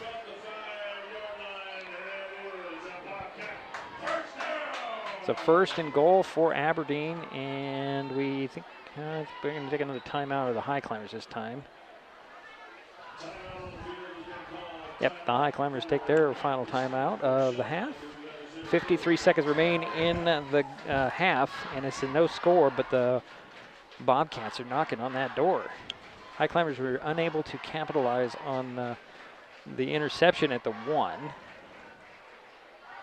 And they managed to get it out to, the 19, and then this strip fumble recovery, and the Bobcats are in business down on, knocking on the door again already. Yeah, it's hurt Shelton with those 3 fumbles. Yeah, 3 fumbles lost, 2 on, were they both, one on a punt. Was the other one on the punt and this one on a reception? I can't remember now. Either way, the Bobcats they're playing without any reserve, Gerry. They're just playing hard because they want to force that tiebreaker That would be on Tuesday if they can beat the Highclimbers here tonight. But it's first and goal from the 5 for the Bobcats. We've got this, I don't even know what that is right there, some sort of pull in the way, Gerry. It's another one of our obstacles. Bowers under center, out of the eye. Anderson goes in motion, turn around, hand it off to Sawyer. Sawyer bounces it outside, and he's tripped up short. Got a couple yards. I think they got 3, Gerry, down to the 2. Okay. 40 seconds, and the clock continues to run, and nobody has any timeouts left here, Gerry. Coaching staff for Aberdeen says, you got to go, guys. You got to go. 30 seconds now. Same formation as the last time. Anderson in motion again. This time it's a handoff to Sawyer. I thought it was a sneak and a loss back across the 5. So that'll bring up third and goal from the 5. 14 seconds. Loss of 4 on the play. Can they punch it in here? And Goings will spike the ball with 7 seconds remaining. And it'll be 4th and goal from the 5. I thought there was a loss on that one play. There was. It was about the. It was at the. Oh, there they go. Yeah, they got it. They got it. They right. got it now. Yeah. Yeah, you're right. They spiked the ball, and then the play clock is going to start immediately, even though. So it's going to be a 4th and goal from the 5. Watson goes wide to the far side. Out of the gun. No, actually, under center goes Goings. Bowers behind him. Sawyer split to the end of the line. Back to pass goes Goings. He'll launch for the end zone. He's got a guy there. It's Watson, touchdown. With 2 seconds remaining, and the Bobcats get on the board. Isaiah Watson with the reception, Gerry, and we have a 6-0 ball game. Off the strip, and the stripped fumble. 5-yard touchdown pass to Watson. Oh, wait a minute! There was a flag on that play, so that. Oh! I didn't see what the I didn't see the flag either. 2 hands on the helmet means an illegal man going downfield. Yeah, the Highclimbers are saying they refuse that penalty. Go to give him the ball at the 5. And in 2 seconds. I don't understand. Okay. So maybe I'm really confused, Gerry. That it looks like the penalty is going to be marked off from where. Okay. So you got the penalty. Legal man downfield. And they're going to repeat the 4th down. Oh, my goodness. All right. That's a 10-yard penalty? Okay, so take the touchdown away. Charge the penalty to Aberdeen, 10 yards. I guess you cannot refuse that kind of a penalty. So it brings up 4th and goal from the 16-yard line. Wow. Goings will go under center, and Anderson goes in motion again. Back to pass goes Goings. And the clock, he'll launch it, and it'll be knocked down as Dudley almost had another interception. Ellerton also in there, and there's another flag on the field. Oh, boy. I don't see where that flag is. The horn sound. Half is over. But it cannot end on a defensive penalty. You're right. Oh, I see the flag now. It's down at the 10. And Dudley has been in on a lot of several. So what are we doing here? Pick it up? No. Well, if it's against Aberdeen, now can't Shelton refuse? Oh, it's against. Boy. It's against Shelton. Oh. They're going to call a defensive hold. So it'd be half the goal distance to the goal? Yeah, more than likely. And give them another shot at the end zone. Okay. Okay. Yeah. Got a good crowd from Shelton that made the trip out there, Gerry. There was only dozen people there when I counted just before the game started, and there is probably, easily 100 over there. I would say, or yeah, more. 75 to 100, yeah. So it's going to go fourth. We're going to repeat the fourth down. This time the ball is spotted at the 8-yard line. And it's 4th and goal. This time, Goins is going to go out of the pistol. He's got Bowers behind him. Sawyer goes in motion. Going to look for the end zone. Throws, and it goes out of the back of the end zone, incomplete. Are there any flags on that one, Gerry? I don't see any laundry. I do not either.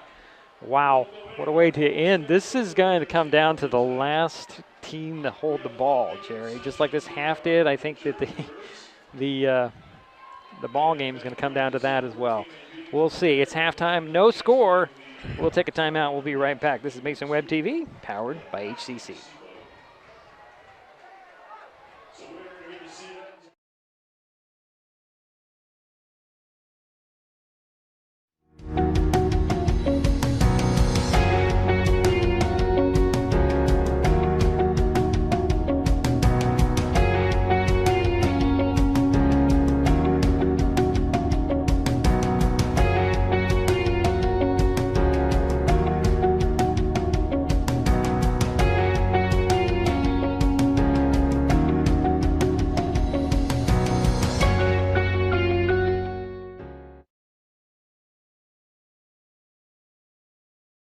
Hey, Bobo, do trees tell each other stories? I'm sorry. I'm afraid I don't know that. Hey, why don't we go find out? Listen. Can birds draw pictures? I don't have an answer for that. Dad, do stars visit their friends? Look!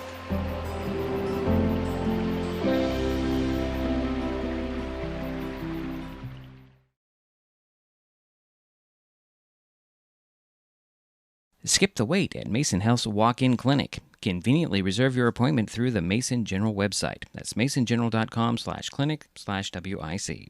You can find a link on masonwebtv.com. Just look for the Skip the Wait ad in the upper left-hand corner.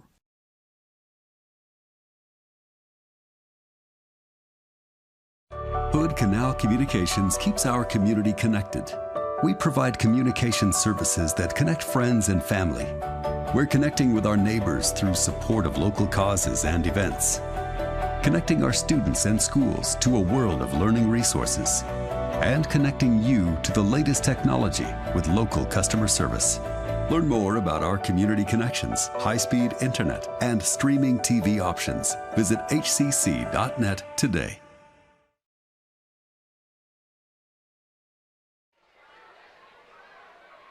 Halftime at Stewart Field in Aberdeen. See no score on the board, although the Aberdeen Bobcats came very, very close at the end of the half. Before we get to Gerry Apple in his statistics, as he's still working, the Youth Connection in Shelton is helping bring this game to you. The Youth Connection is a youth-focused space to explore creativity. That's creativity. Get connected and have fun. Making connections and changing lives for youth 12 to 24, located at 123 South 2nd Street in Shelton. More information is available at sheltonyouthconnection.org, or you can call the office at 360-462-0125. I'm glad to have Youth Connection helping us out with this broadcast tonight. And as Gerry continues to scribble his way to do his adding, we'll take yet another timeout. We'll be back with Gerry Apple's statistics in just a moment. Halftime, no score between the Shelton Highclimbers and the Aberdeen Bobcats in the Evergreen Conference football finale. Means a lot to both teams. This will decide whether there'll be a tiebreaker on Tuesday or who will be number 3. We'll be right back. It's Mason Web TV, powered by HCC.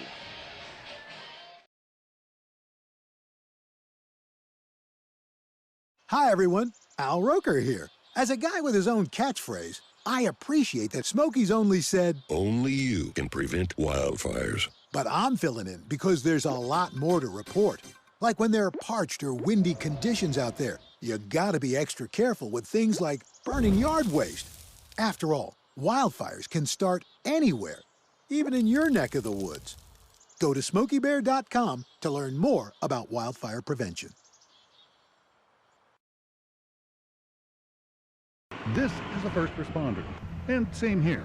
But did you know that these are first responders too? I just got hit! The towing industry is 15 times deadlier than all other private industries combined.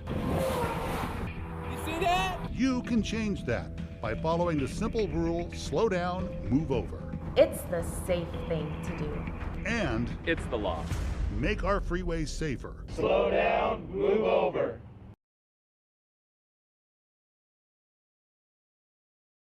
This changes everything. Next TV is here.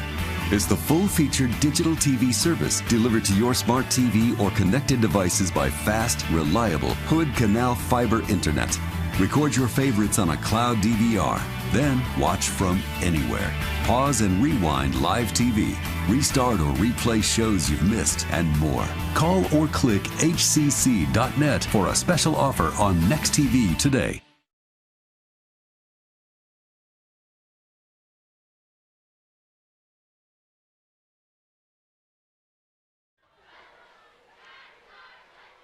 All right, it's halftime. No score between Shelton and Aberdeen. We're at Stewart Field tonight in Aberdeen. And Gerry Apple has some first half statistics for us. Thanks, Dedrick. Aberdeen has had 5 first downs. They completed 3 of 7 passes. The leading receiver is number 7 for Aberdeen, and that is Isaiah Watson. He caught 1 pass for 17 yards and another one for 5. And then he also almost got a touchdown. It was called back. Right. The 5-yard touchdown pass to Watson, like I said, was called back. Leading ball carriers for Aberdeen is Jacob Bowers. He had 6 carries for 28 yards. Jeremy Sawyer had 14 carries for 37 yards. Those were the 2 leading ball carriers, Bowers and Sawyer. So if you add the 22 yards in the air, the passing game for Aberdeen, and the 68 yards on the ground, they had a total of 90 yards for the ball game. They had very few penalties, 2 penalties for 15 yards, and they had no turnovers. Shelton had 8 first downs.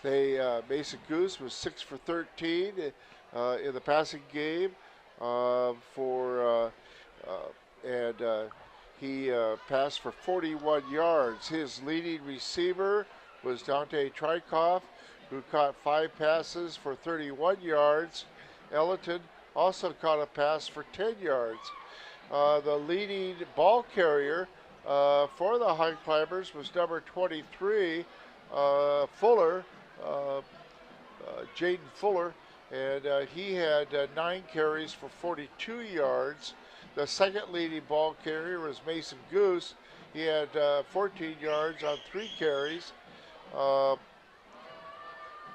And Ellerton had 2 carries for 13 yards. And number 2, Jude Soski, had 1 carry for 8 yards. And Tiller, number 43, had 2 carries. He had 15 yards. Sorry about that. So a total of 92 yards on the ground for the Highclimbers on 17 carries. You add that to the 41 yards, and Shelton had a total of 133 yards.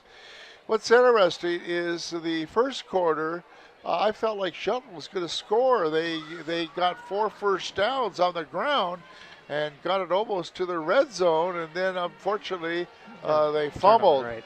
3 turnovers on the Highclimbers, 2 on the, 2 fumbles lost on punts and that strip off the catch and the recovery.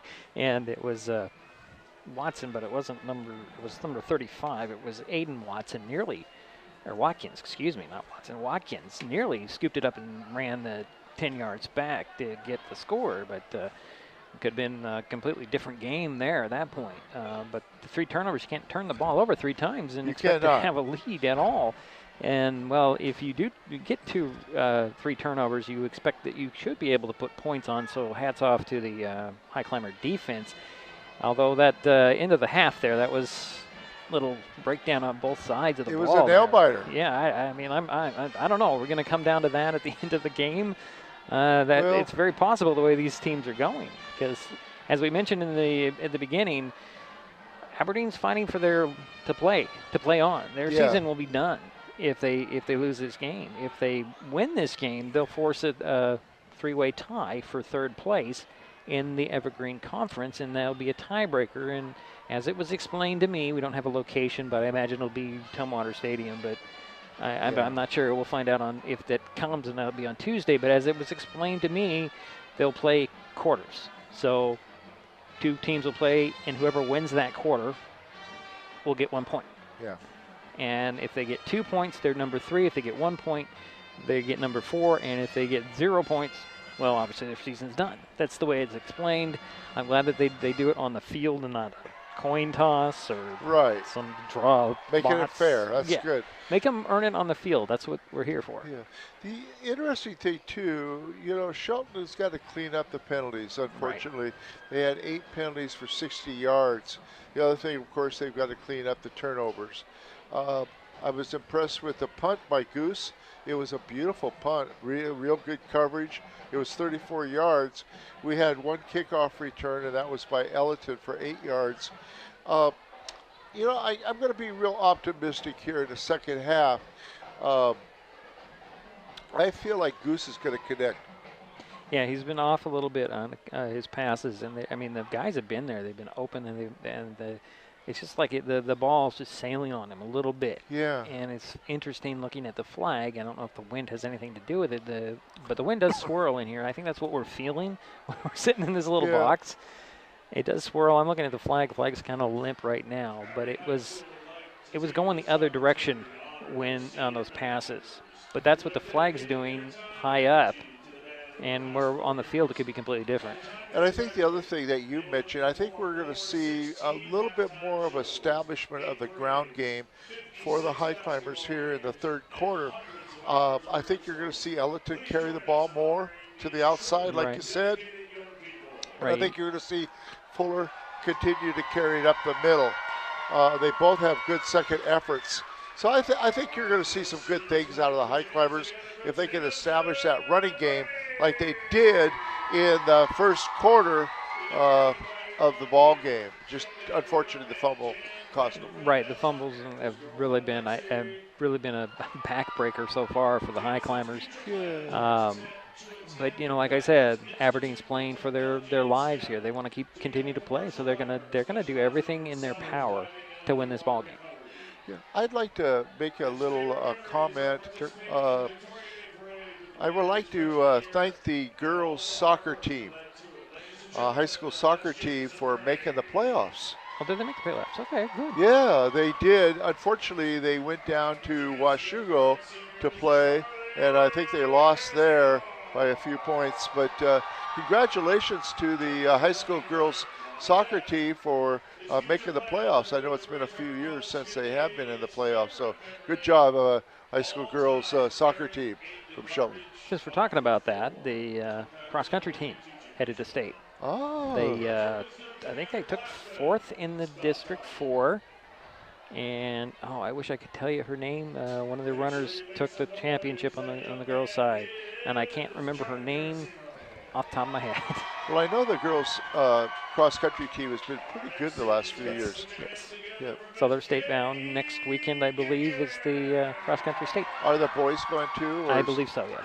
Wow, congratulations. That's great. I'll have to double-check that tweet. It's out there on the cross-country, the Shelton cross-country Twitter account. I saw that this afternoon. So, yeah. So the High Climbers are starting to get some success in the athletics department now that they're in the Evergreen 2A. Got the right classification after being in 3A and 4A. When I came here, they were 4A and they were playing the Greater St. Helens League or something like that. And they were a very small 4A. Right. I remember when I came in 1985 to Shelton. And, you know, it's been so much fun today, Dedrick, coming to Aberdeen and walking around the track a couple times.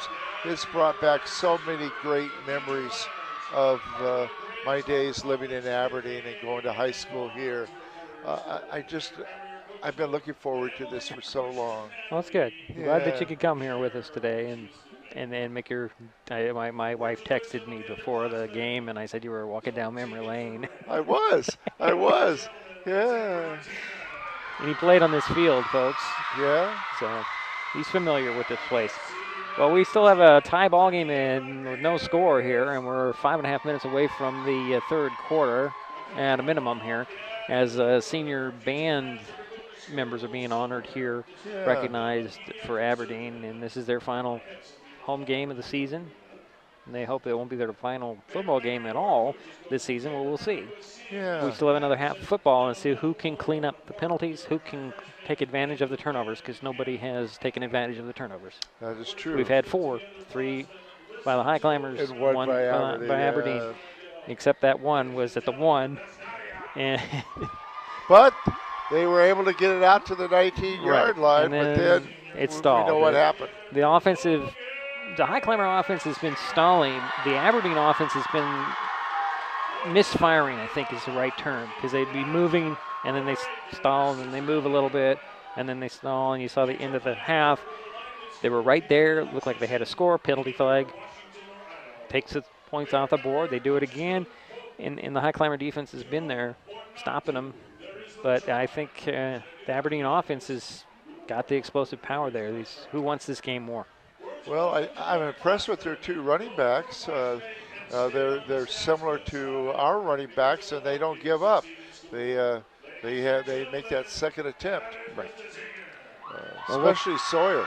Yeah, we'll talk a little bit more about this as we have some more time to kill. We'll take another timeout. We'll be back with more and a scoreless first half for Shelton and Aberdeen. We'll be right back.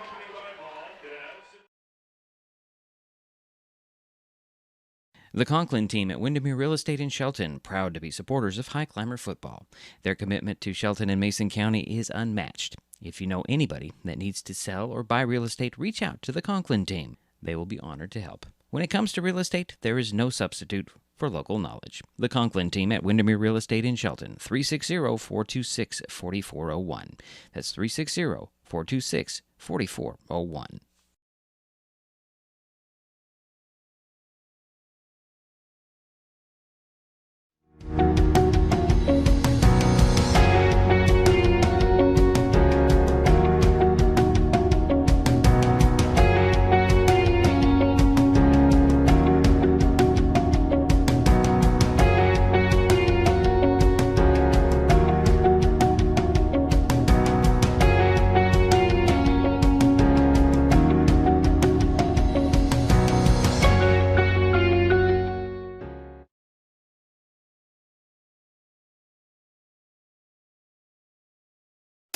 Mason Web TV, powered by HCC, is the only source for live high school sports broadcasts in Mason County.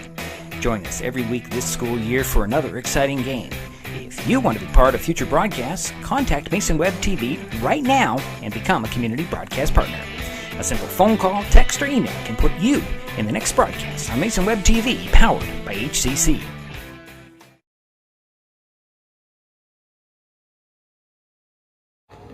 Scene 1 of 3, take 1.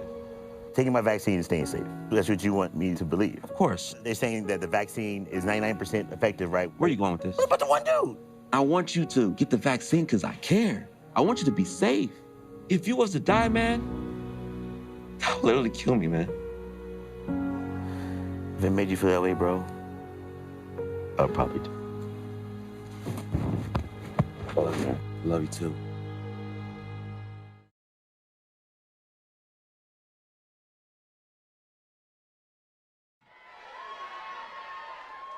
And we're back at Stewart Field in Aberdeen. No score. here between the Highclimbers and the Bobcats. They're still recognizing the senior band members. And see, Gerry, I don't even know. It feels like there's a vent over our head. Yeah, I think you're right. It's over our head instead of, well, and a draft underneath too. It's crazy. This is just really crazy. I love to find out where the wind is coming from. I mean, it's solid. It's not insulated, but it's solid. It's crazy. Yeah, when you told me we were going to be in the booth tonight, I was so happy. Yeah. And well, I'm not so much right now. well, not quite as much. Well, the band's going to play a little bit more here at Stewart Fields. The Highclimbers have come out of the locker room. And the referees are here, so we'll probably get another 3 minutes put up on that clock to make sure everybody gets loose and warmed up after the 20-minute halftime. It was a long halftime so that they could recognize their senior band members here at Stewart Field and Aberdeen High School. And, yeah, I'm not really sure what to say on that, Gerry. Well, it was a very nice senior recognition. Yeah. It's a lot of seniors. Yeah. On the football team, there had to be at least a dozen, maybe even more. I didn't look at who was a senior, and there was about the same in the band. And there was 4 cheerleaders. And 4 cheerleaders, yeah. So, very busy graduating class. My nephew went to Aberdeen, by the way. Huh? My nephew went to Aberdeen. Oh. Yeah. Nicholas Idzo, his sister and brothers are going to Ocosta. He didn't want to go to Ocosta. His mother's a teacher in Ocosta, and he said, I think I'll go to Aberdeen instead. And so he decided to do it. So I think they also have probably a better band program than Ocosta has. I'm not sure because he's into music, so he's 25 now, I think. Okay. This is about right. Anyways, off to other things to talk about as we're still, okay, both teams are on the field.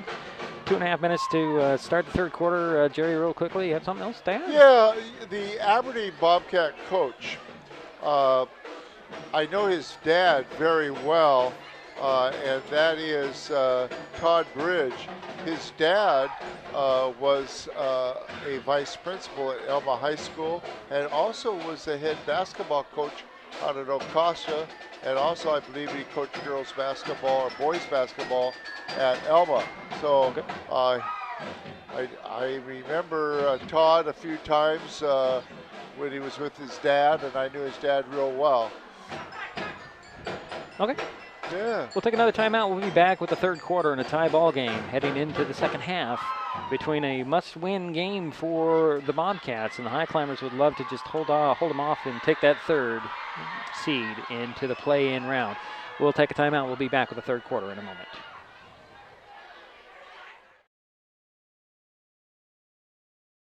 Hood Canal Communications keeps our community connected. We provide communication services that connect friends and family. We're connecting with our neighbors through support of local causes and events. Connecting our students and schools to a world of learning resources. And connecting you to the latest technology with local customer service. Learn more about our community connections, high-speed internet, and streaming TV options. Visit hcc.net today. This broadcast is copyright protected by Digiproof on behalf of Dedrick, Allan, and Mason Web TV, powered by HCC, and is intended for the private use of our audience. Any rebroadcast or other use of its contents, pictures, descriptions, and accounts without the consent of Mason Web TV, powered by HCC, MasonWebTV.com, and Hood Canal Communications is prohibited.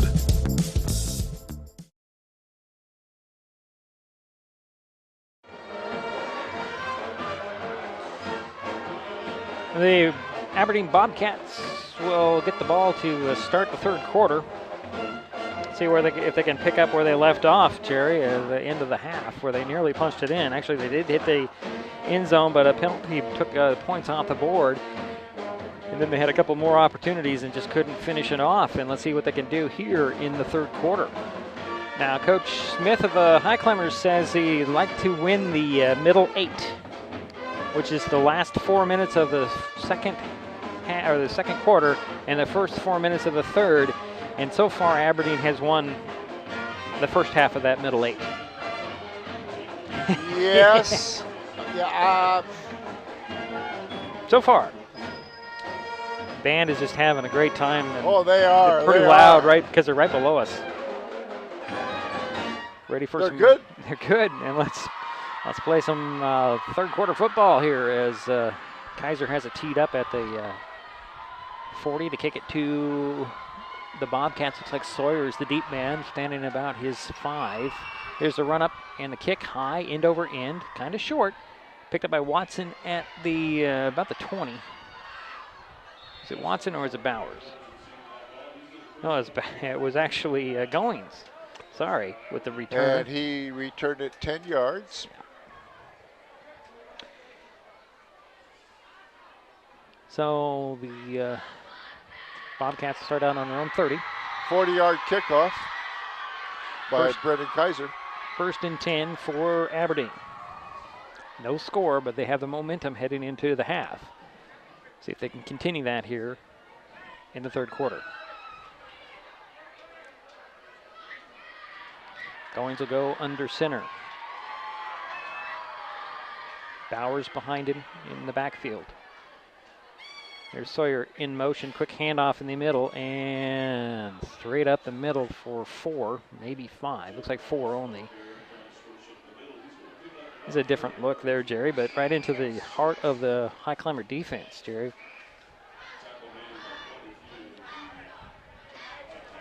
'88 and 77, I think, were the main tacklers. So that's John Michael Escobedo and Colby Smith. Gain of 3 on the play. It's like 4, Jerry. Gonna give him 4? Okay. Yeah. 2nd and 6 from the 34. This time, Bowers will go under center, and it's an I formation. Turn around, hand it off, and this is a new back out there. He'll break it into the secondary. It's number 21 on the carry. I have no idea who 21 is, Jerry. I don't think he's on any sheet. He's not. Okay, well, 21 with the carry to the 45. That's a first down. 6 first down for Aberdeen, first this half. An 11-yard pickup. Again with the tight formation, the 1 wide. I think this is Goings under center. Sawyer in motion and a handoff up the middle. No, actually, this is going to be Bowers straight up the middle for 5 to the midfield, right behind the pole. Yep. So 2nd and 5 for the Bobcats. Opening drive of the third quarter for Aberdeen. Bowers under center, out of the eye again. Turn around, they'll hand it off. Second guy through. Oh boy. Sawyer on the carry, he got 4. It's a yard short, 3rd and 1. At the 46 for the high climbers. A lot of running there around that pole that we can't see. So 3rd and 1.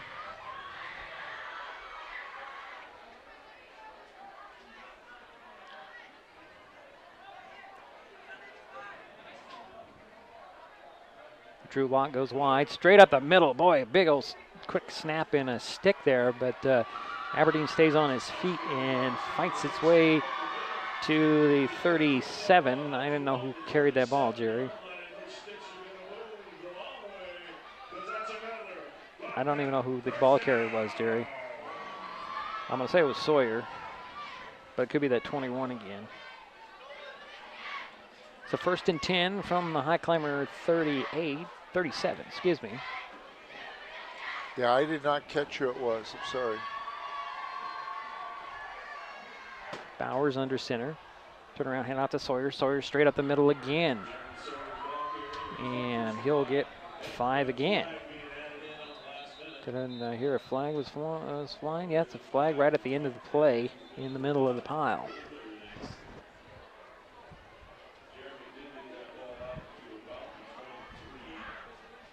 So what is the penalty about?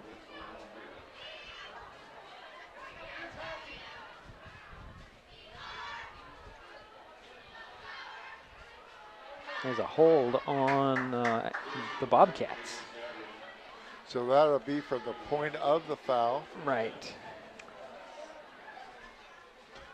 So that was a gain of 4. And put the ball back at the 43-yard line. That's only the 3rd penalty on the Aberdeen Bobcats. Brings up 1st and 16, it looks like. Yeah. And it's going to be Goings under center with Bowers behind him. 21 in motion. Back to pass. Bowers throws long and intercepted. And I think that's Elton again with an interception. Did he? Yes, the Highclimbers pick off another ball, but we have a roughing the passer ensure coming. We have a flag in the backfield, Gerry. So I don't negate that interception by any means.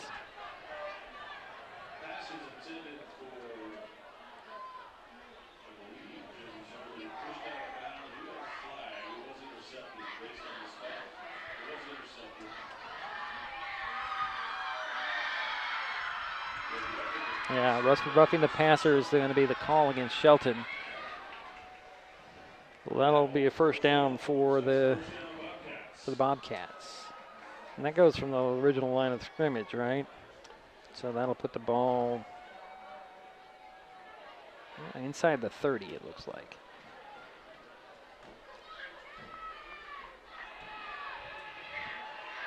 So that should be 1st and 1, I would think.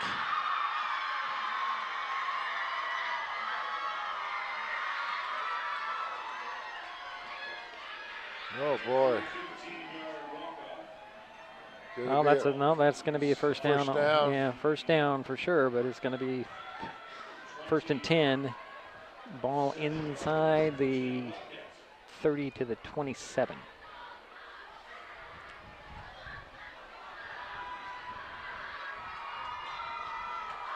Goings will go under center. Bowers and it looks like Sawyer in the backfield. Turn around, hand off to Sawyer. Sawyer stutter steps, wrapped up, and driven back. Cameron Heising with the tackle, and Selenik on the assist along with number 36. Yeah. Shelton came up with the ball there, Gerry, but they're going to say it was down. Forward progress after about a yard gain. Heising on the tackle, yeah, you're right. Yeah. Smith and Escobedo go out. Who was the ball carrier? It was Sawyer, 20. Okay, so 21 is now was 44, so a jersey switch. Okay. So out of the handoff goes to Anderson, dropped by Blaze Andrews.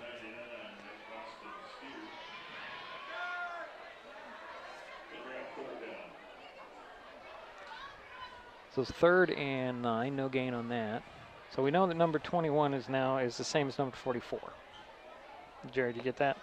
21 and 44 are the same, yes. Okay. So Trey Anderson is wearing 21 now.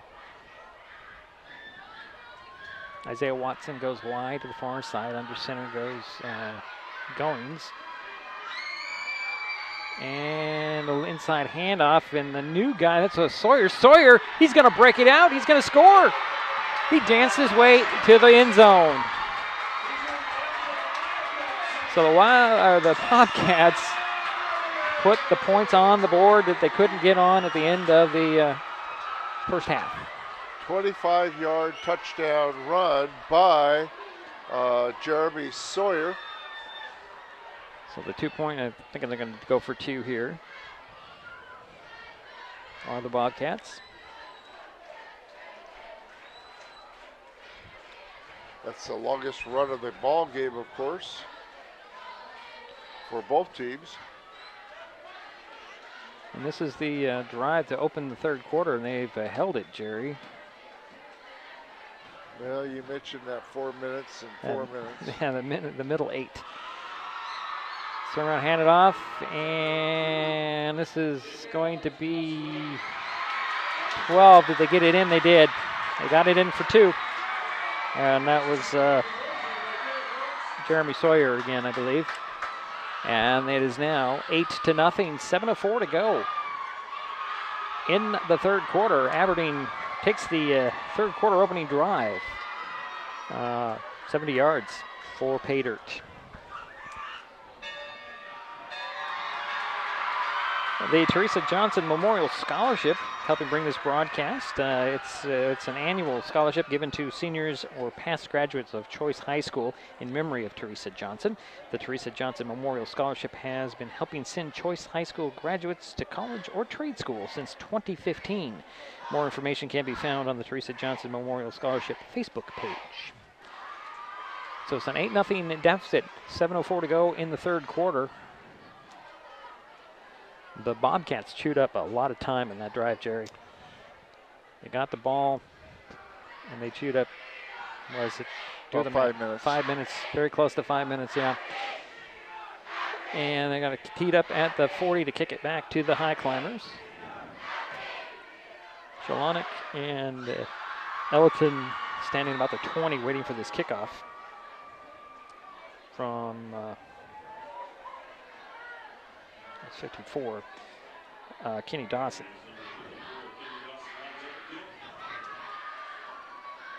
There's the run up and the kick. That's a little squibbler. It's going to stay on the ball on the ground. It's going to be picked up by Elton. Elton across the 30 to about the 33. And looks like we have Elton down on the turf. Gain of probably brought it back about 13 yards. Yeah, it looked like it. And this is not good news. We've got a Highclimber down.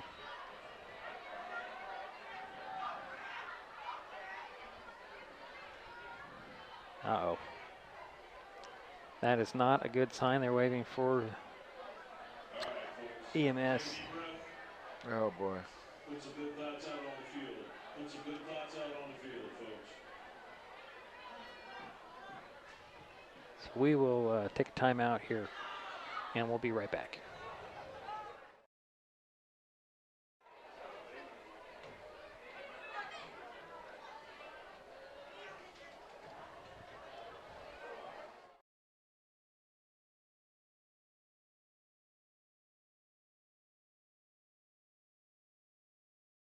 Like, even if I were to catch it, my body is strong enough to fight it off.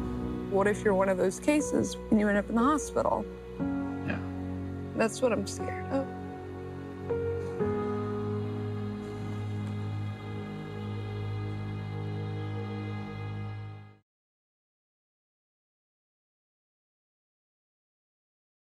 The Conklin team at Windermere Real Estate in Shelton, proud to be supporters of Highclimber football. Their commitment to Shelton and Mason County is unmatched. If you know anybody that needs to sell or buy real estate, reach out to the Conklin team. They will be honored to help. When it comes to real estate, there is no substitute for local knowledge. The Conklin team at Windermere Real Estate in Shelton, 360-426-4401. That's 360-426-4401.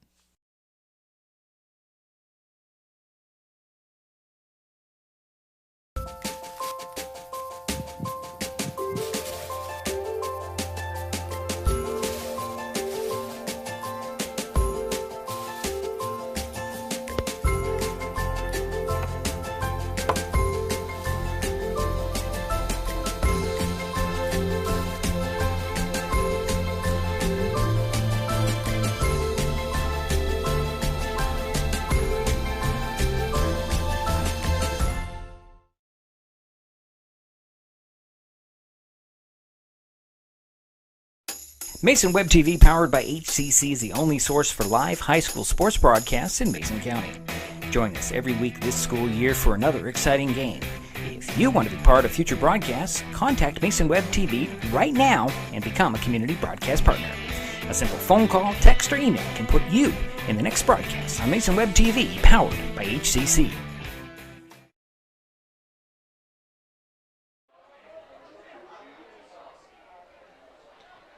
Okay, I guess I'm not sure who this is, Gerry. Heard it was Jude Soski, but I'm not sure.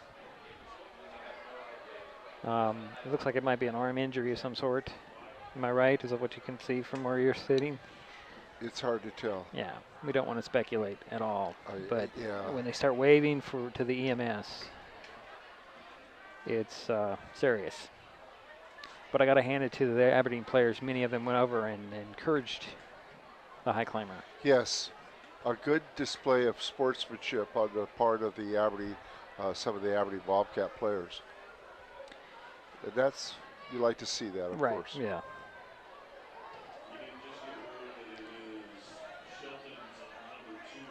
Yeah, so it's confirmed that it's Jude Soski, who's the injured high climber. I thought all I saw was a 2. And since the returner was Ellerton, I thought it might have been him. 22, yeah. Yeah, but it wasn't. It was Soski, or apparently it is Jude Soski that they're working on down there. We're under 7 minutes to go, third quarter, 8-0. Aberdeen Bobcats with the lead on the Shelton Highclimbers. Very important game tonight for both teams. With right now definitely the momentum is on the side of the Aberdeen, and they want to force a tiebreaker on Tuesday. The Highclimbers need the win to secure the 3rd spot, but we'll see when we resume, as I assume that's Soski's parents out there. That's very, we want to be very cautious when it comes to some sorts of injuries here. And we will take yet another timeout. We'll be right back.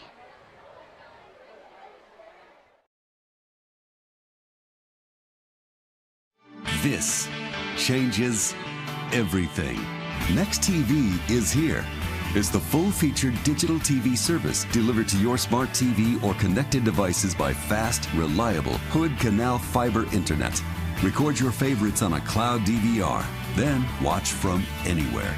Pause and rewind live TV. Restart or replay shows you've missed and more. Call or click hcc.net for a special offer on Next TV today. Mason Health is partnering with Curative to provide no-cost shallow nasal COVID-19 testing. A testing kiosk is located outside 237 Professional Way in Shelton. Kiosk hours are 8 a.m. to 2 p.m. weekdays. Testing is available by walk-up or appointment. Test results are delivered electronically within 24 to 48 hours. Schedule an appointment at curative.com. You can find a link in the upper left-hand corner of masonwebtv.com. If you have any questions about COVID-19, symptoms, vaccines, or testing, please contact your provider's office.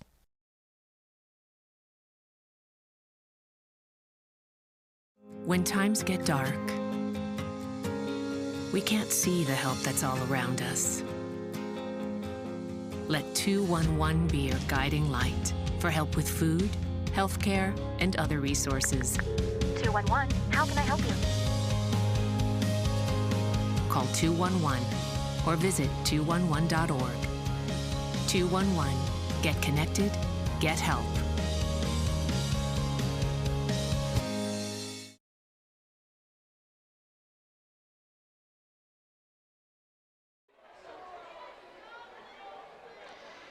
They're still working on Jude Soski down there,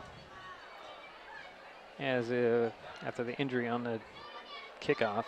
They wrapped up his left arm, so there's an arm injury, and he's on his feet. So that is definitely good news. It's bad news that he's got all that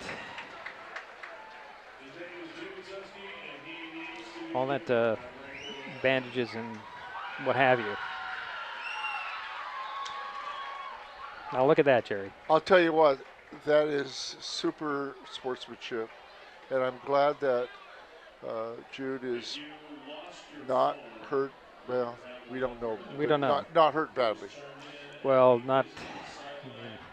Yeah, they're obviously had that arm wrapped up, and they're being very gentle with him as he heads to the sidelines, and they're going to send him off to the hospital.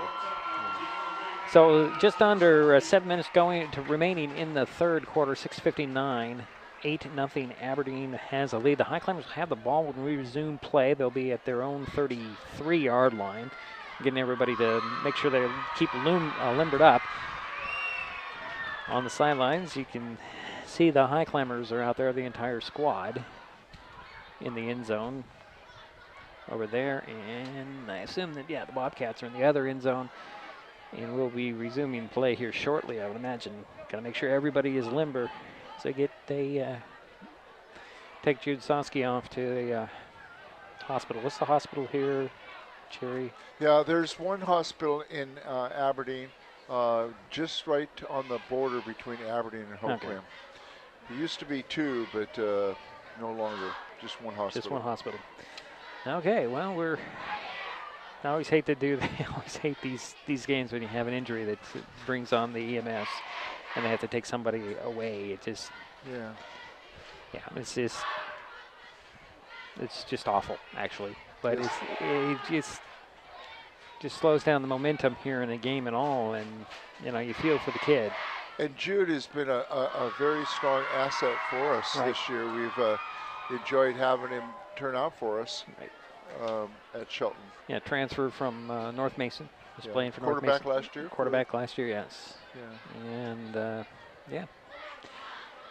now a high climber. Had to get special clearance to be cleared to play, and I think he was cleared week 3, was it? Week 3 or 4, I believe, that they got him cleared to play. I think it was pretty early, second or third game. Right. I know that he's been a big part of this hammer package that Shelton has ran each game this year. So looks like we're about ready to resume play here as the high climber offense is getting set to come out up to the line of scrimmage. You've got Trykoff and Menifee going wide to the top of the screen. Fuller will be in the backfield with Goose. You've got Tiller and Makowitz as your tight ends. And then the very important guys up front. So we're about ready to resume play here. It's an 8-0 ball game. Aberdeen with the lead, Shelton with the ball. The Bobcats took their third quarter opening possession, 70 yards for their score, and that's where we stand right now. The shift is on as Fuller goes behind Goose. Goose play action completes it out to Trykoff. Trykoff on the screen trying to get some running room, and he might have pounded out 5 there, Gerry. Yeah, 4 or 5. Ball yeah, you're right, 5 yards. So it's second and, well, depends here. They're going to put it at the 33.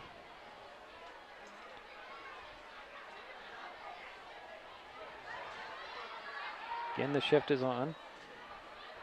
Same formation, turn around, hand it off to Fuller this time. Fuller bounces it outside, breaks a tackle, and gets the first down around the right side.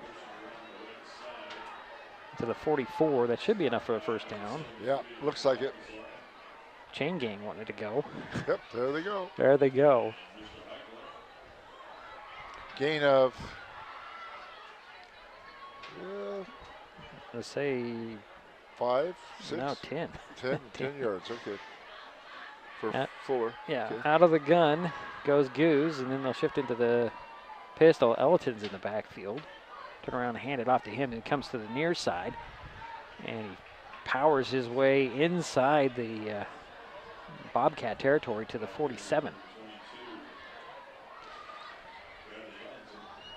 That's a 9-yard pickup, isn't it, Gerry? Yeah, yes, it is a 9-yard pickup. So 2nd and 1 for the high climbers at the 46. Pistol again, Elton in the back. Goose, hand off to Elton, picking his way, and he dives to the 40.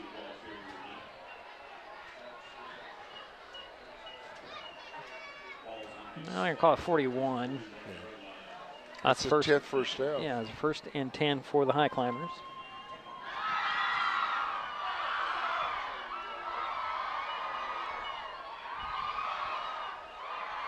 Again out of the pistol. Goose will send Trykoff and Menifee wide to the far side. Elton the back behind Goose.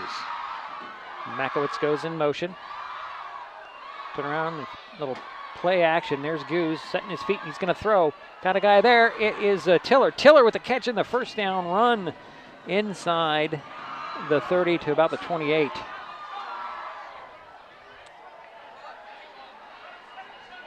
It's a good little pickup. Not a little high on the pass, but Tiller reached up there and grabbed it out of the air. Ran it for the first down. 1st and 10. We'll call it the 28-yard line, yes.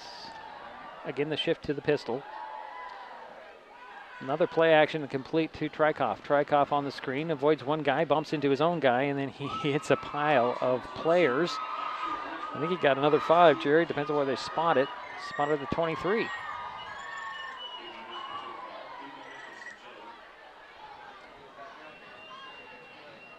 So 2nd and 5 coming.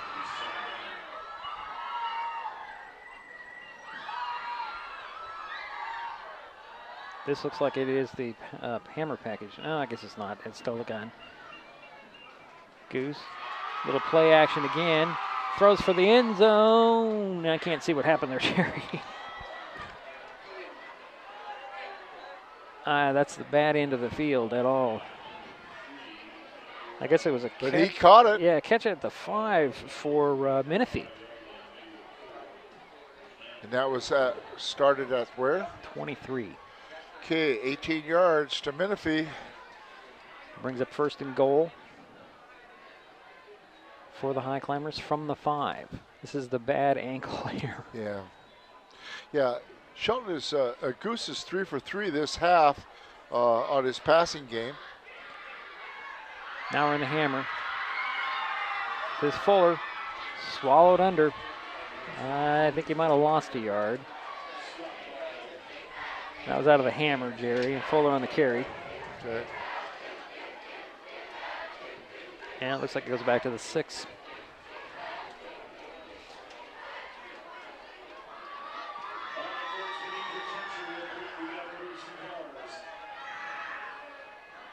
Again out of the hammer and a handoff to Ellerton. Ellerton fighting, driving, and he gets inside the 5. So it'll be 3rd down.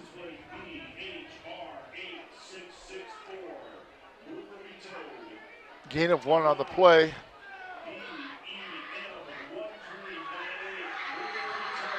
So a 3rd down coming for the Highclimbers. Again out of the hammer. And there's that inside handoff. The flag comes down, however. I think it's going to be a false start.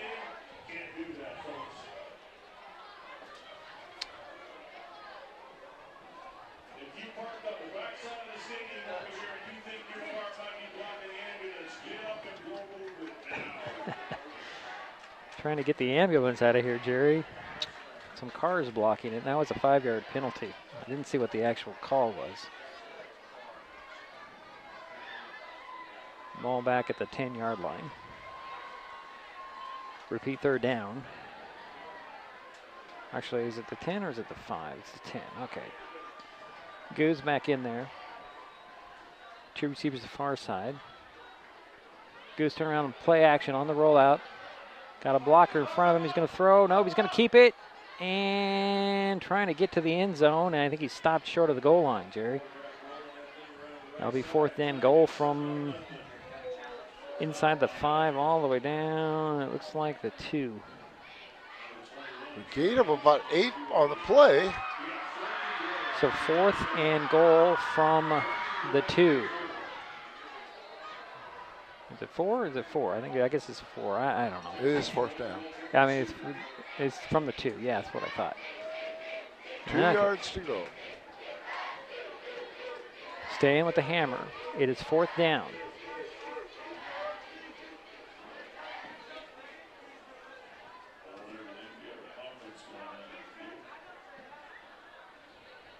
Boy, they're taking a lot of time to get this ball set.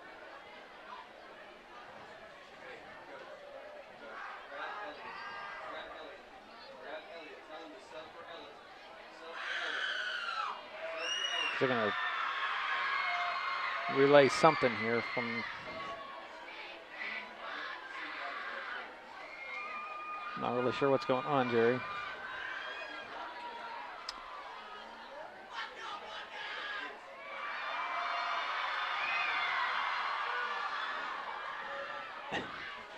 Did the referee leave? 4th and goal from the 2 for the Highclimbers.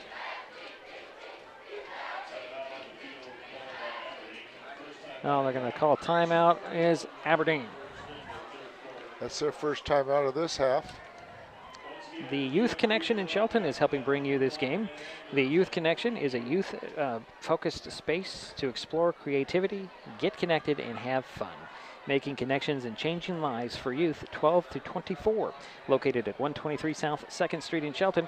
More information is available at sheltonyouthconnection.org, or you can call the office at 360-462-0125.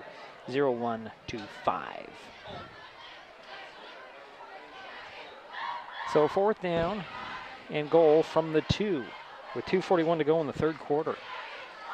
This is a war, Gerry. This isn't just a battle. This is a war. Yeah.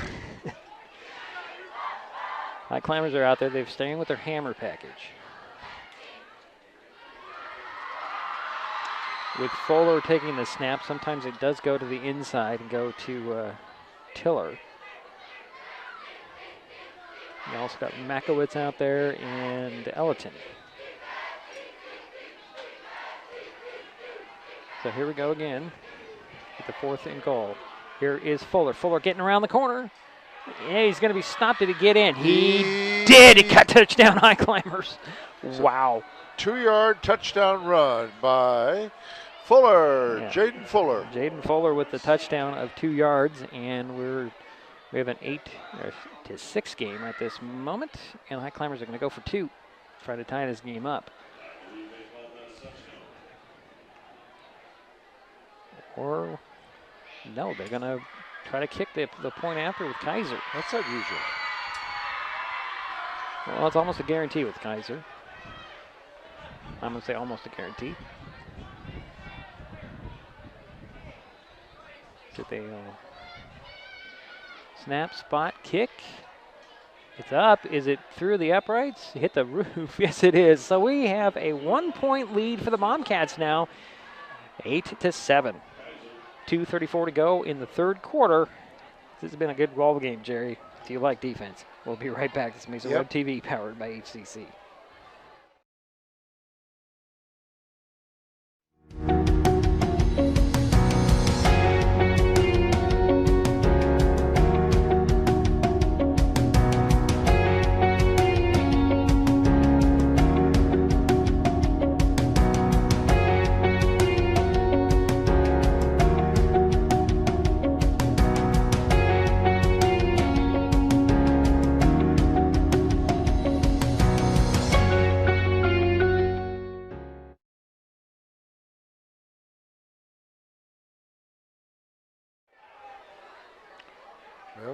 Another climber down.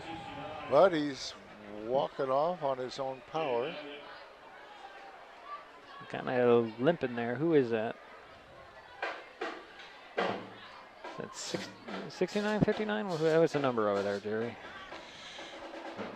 I see a 9. Well, if it's 59, it's Gooley, Jeremy Gooley, but I don't know.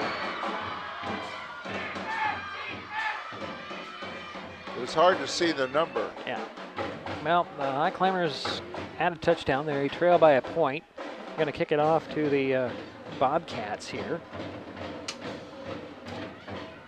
And there was a penalty on the flag, on the extra point, because the Highclimbers are moving the ball up. Wow. Yeah, I didn't see. It must have been a 15-yarder, obviously, because they're going to kick off from the Bobcat 45.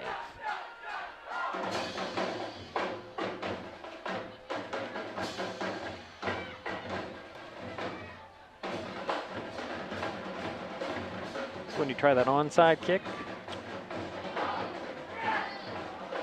So Kaiser has it teed up at the 45 of the Bobcats after the penalty.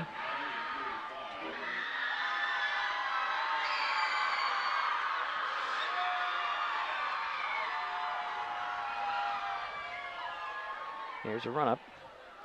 It's going to boot it into the end zone.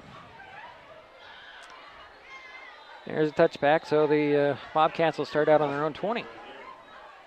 Interesting that you don't try to do an onside there, or at least try to do a little pooch kick or something in the gap. Yeah. Yeah, especially when you have it on their 45 right. on a kickoff. Were you surprised that they tried the 1-point attempt? You know, it's more reliable. Huh? More reliable, the 1 point. They're having trouble getting in the end zone tonight. The Highclimbers are, and you know, rather be down 1 than 2. And you have obviously the Highclimbers have a better kicker. Yes. So, 1st and 10 for the Bobcats on their own 20. Turn around and hand it off. Here's Sawyer trying to find some running room. He's not going anywhere. Not going anywhere. The Highclimbers snuffed that one out. I think Dudley was in there. Looks like he got 2 yards on the play. Heising also. That was the 2 was from the spin, Gerry. You're trying to spin away from a couple of guys. Shalana. Yeah, Sawyer's got 95 yards tonight. Wow. On 23 carries. Drew Locke will go wide to the far side for the Bobcats. 2nd and 8 from the 22. Under center is Goings. Anderson goes in motion, turn around, hand it off. This is Bowers powering his way around the right side. Or left side, excuse me. Gain of 5 on the play. Yeah, up to the 27. So it's 3rd down and 3.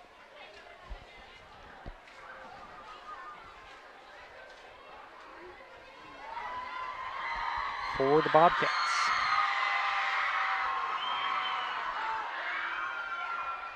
1 point lead for Aberdeen right now with the ball. Minute 14 and counting on the 3rd quarter clock. Anderson goes in motion again. Quick inside handoff and busting it up and breaking tackles into the secondary is Sawyer up to the 45. Wow.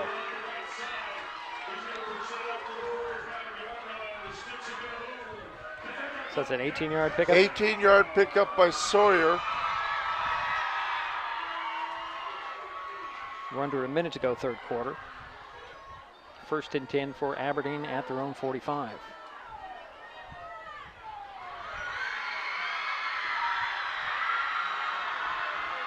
Bowers under center.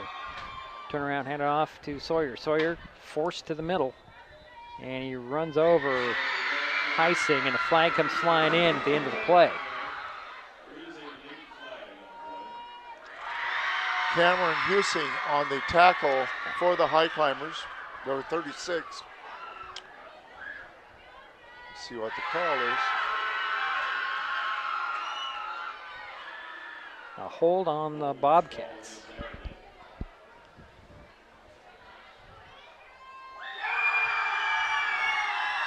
Boy, these fans are really having a good time out there, Gerry. Yeah, they are.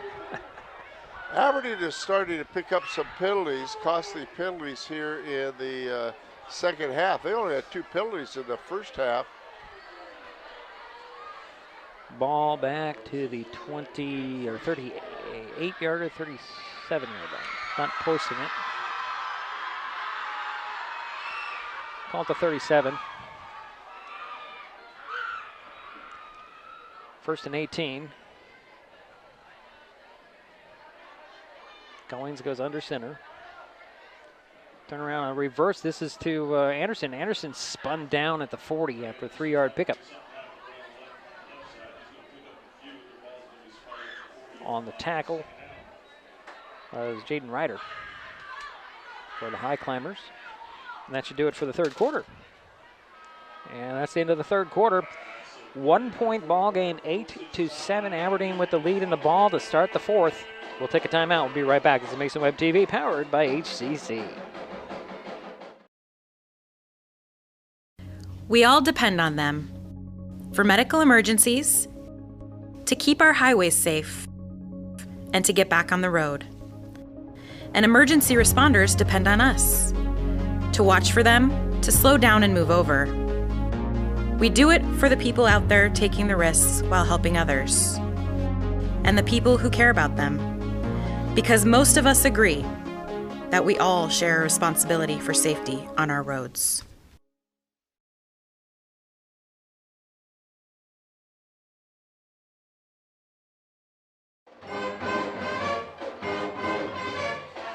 Waiting for the start of the 4th quarter. Bobcats will have a second down and 15 from their own 40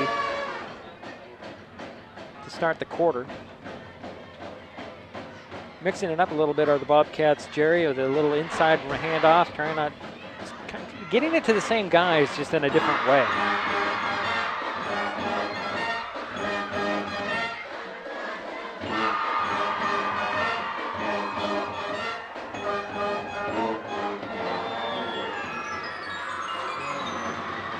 So we have 12 minutes remaining in this, so 1 point game. Aberdeen clinging to that 1 point advantage.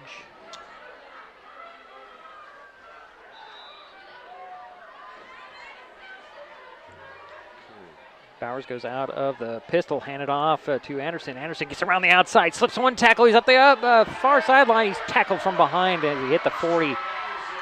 They're going to call him down inside the 40 to about the 37. 23-yard run.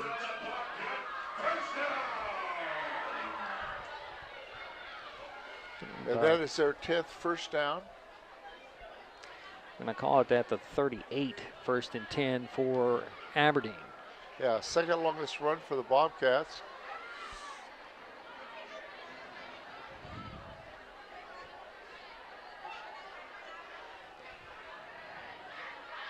Goings back in there under center. Anderson in motion. Inside handoff to Sawyer. Sawyer spurts out, and then he's swallowed up after picking up 5, maybe 6 yards. Down to the 42. Yeah, or 32, excuse me. He picked up about 7 yards. So it brings up second down and looks like 4. Okay, we'll make it 6 now. On the carry.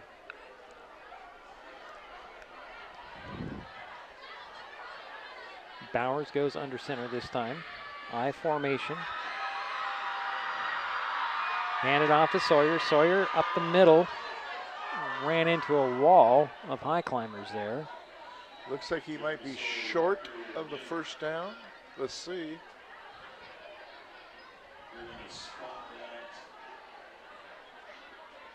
Spot that inside the 30 to the 29, so it's going to be 3rd and about a half a yard, Gerry. Yeah. Gain of 3 on the play.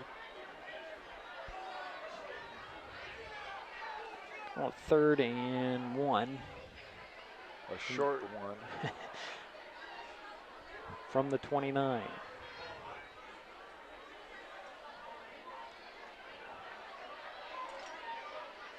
Sneak in there by Goings. Goings got the first down. He kind of ended up near the 25. Might have been the 26, so give him a 3-yard pickup there. 1st and 10 for the Bobcats.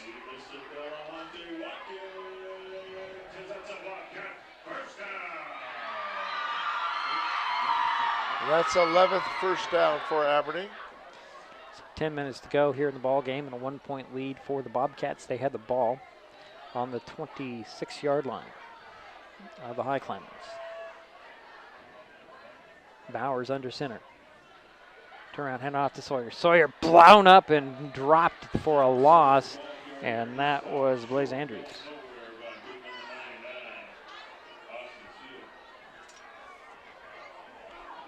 Loss of 2 on the play.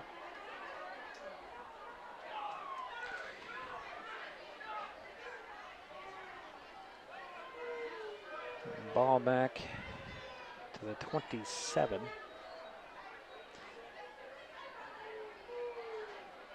Clock continues to run. Aberdeen taking their time. They're trying to run a lot of clock off, run the clock here, Gerry. Not a bad strategy. Goings goes under center. Bowers behind him. And a quick dump off to number 7, Isaiah Watkins. Gets run out of bounds.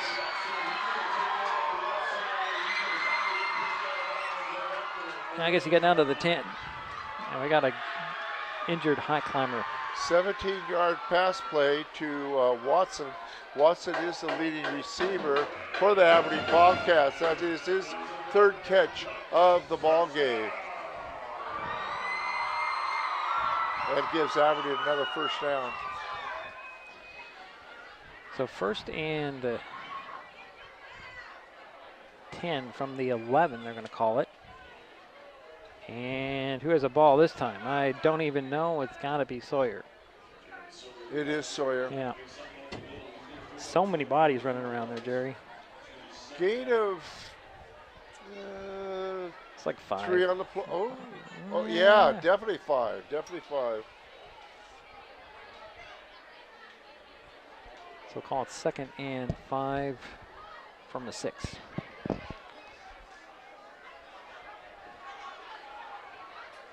This is that bad end. Hand off to Boyers. Boyers fighting his way near the goal line. They're still fighting. And no indication here. I think he's short by about a yard, but I think he got the, or Bowers. Yeah, Bowers, excuse me. It's called Boyers. Bowers, did he get the first down? No, he did not. Gain of 4 on the play. Looks like it's going to be 3rd and 1. Yep. And the ball is, it's hard to see where that ball is, Jerry. According to the scoreboard, it is on the 3. I don't know if that's right, but okay. Yeah, I think it is. 2 or 3. Yeah, it's a 3-yard line. Okay, 3rd and 1 from the 3 are the Bobcats.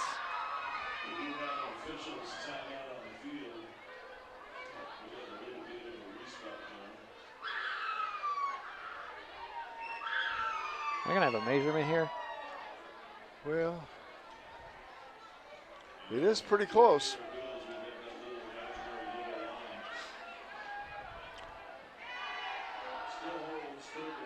Okay, so it's 3rd and 1 from the 3.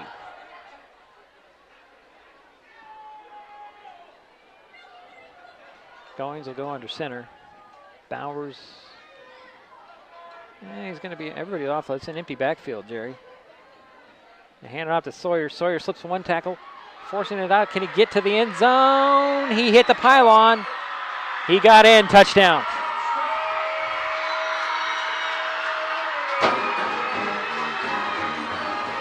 So it makes it 14-7. Bobcats extend their lead, and they're going to go for 2 here.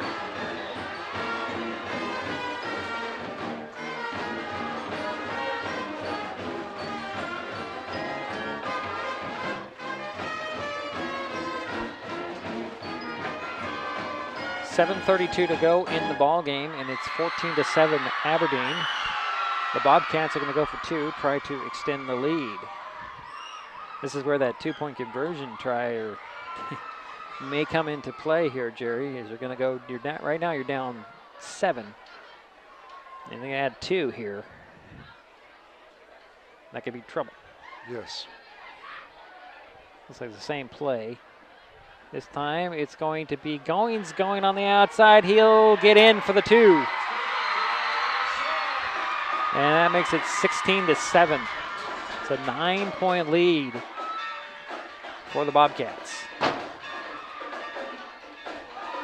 Wow.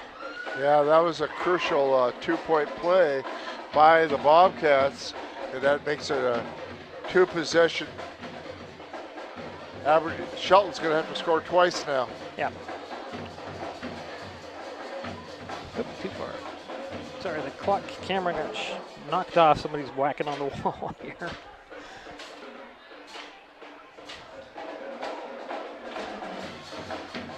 So the Bobcats have extended their lead to 9 points.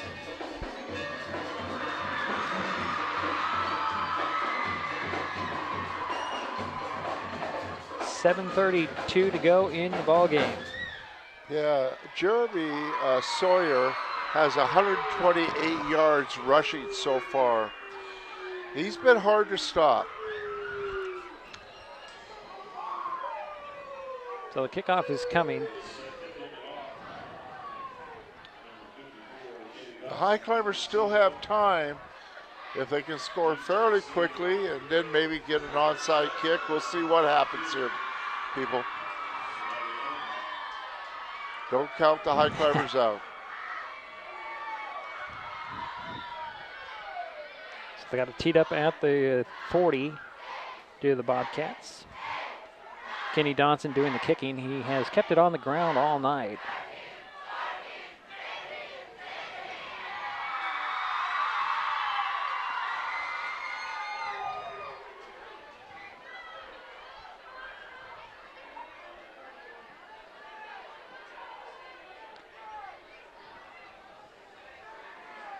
There's a run up, and there's a little squib kick that's free and dropping on it. The Menifee stopped it. Tiller dropped on it. Yeah, and good play on a part of Tiller. So Heads up. Yeah, the Highclimbers will start out on their 38. Yeah, not bad field possession to start. Climbers go 3 wide. Fuller in the backfield with Goose.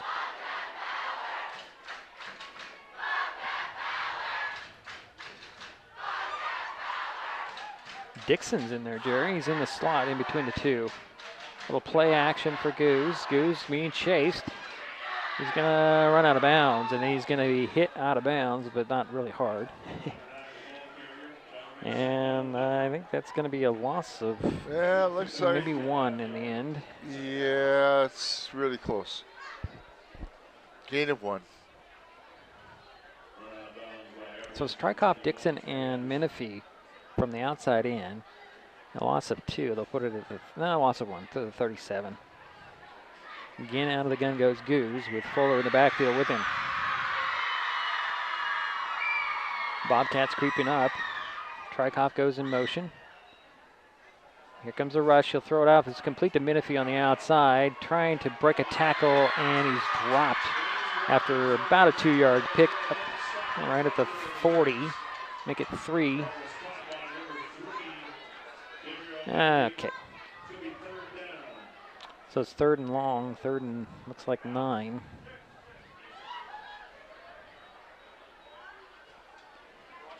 They'll reverse the side, go 3 wide to the near side. Same 3.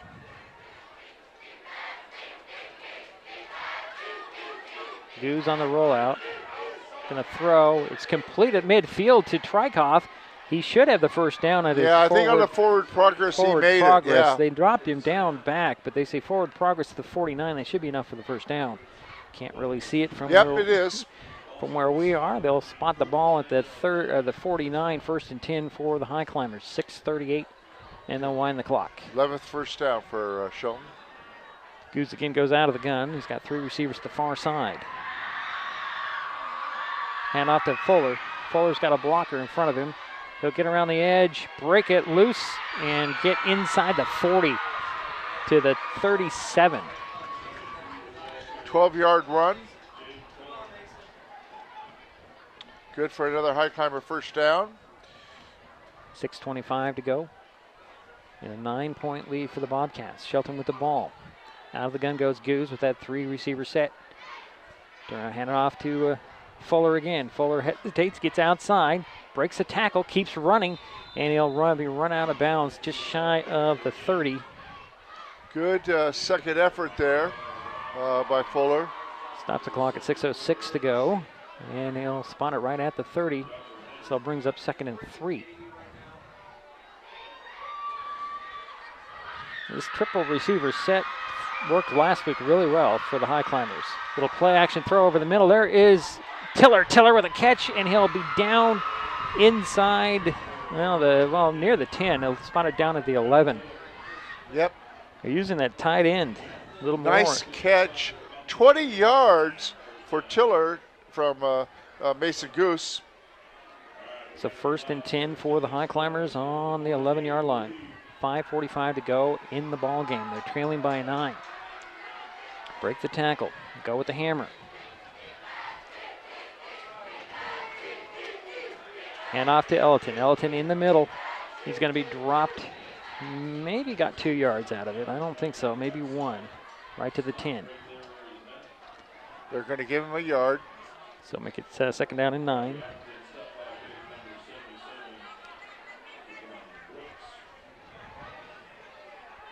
Stand with the hammer. High snap goes to Fuller. Fuller pulls it down, and no go there. Fuller might have got 1, and there's a little bit of extracurricular stuff going on the outside. Gain here. of 2 on the play. And spot the ball down at the, looks like the 8-yard line. Yeah, Goose has completed his last 5 passes. 3rd down and 7 from the 8. are the Highclimbers. 4:44 in counting. Staying in the hammer. Makowitz goes in motion.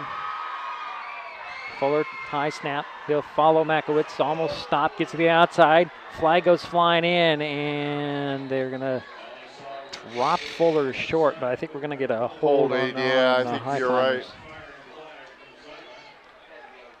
Nice carry.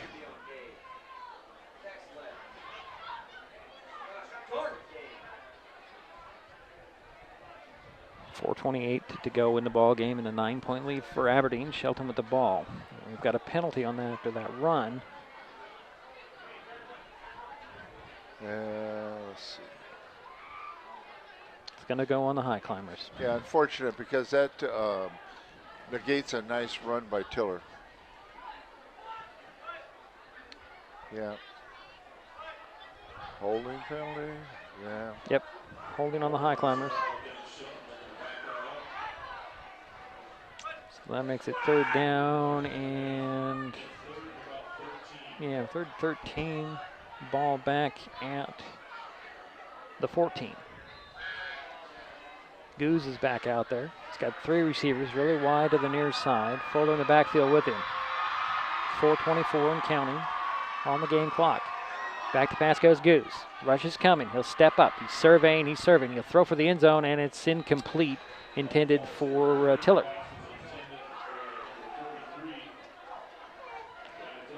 And that'll bring up a 4th down. And looks like we're going to get a field goal attempt here, Gerry. Kaiser's in there, and he'll be kicking what looks like a 20. They've got to score twice anyway, Yeah, and they've got a good kicker. A good, It'll be a 28-yard field goal attempt for Brendan Kaiser.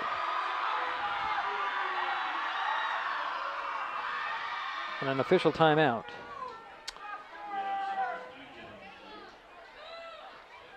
I kind of think that's a good play call. Yeah, well, at this point, yeah, you need the 3 points. Oh, they put the ball back, so it's going to make it even longer. They're going to put it back, the ball, So it'll now be a 31-yard field goal attempt. Had to adjust a position on the line of scrimmage. Ready for the snap. Kick is up. It's on target. Did he hit it? No, he did not. He hooked it just a little bit to the left. 4:01 remaining in the ball game, and the Bobcats get the ball at the 20.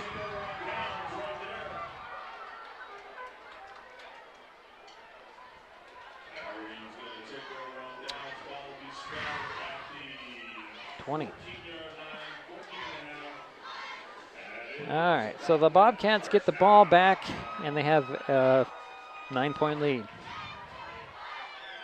And 4 minutes, 1 second to run off the clock, Gerry. This really did come down to who wanted this game more, Gerry. It just seemed like Aberdeen really wanted it so far. We were fired up. I mean, senior night and everything else. Get an end around coming. And this is number 27. 27 or 21? Who was that? I guess that 21. was, yeah, 21. okay, that was Anderson with a big end around and a first down run. 14-yard pickup.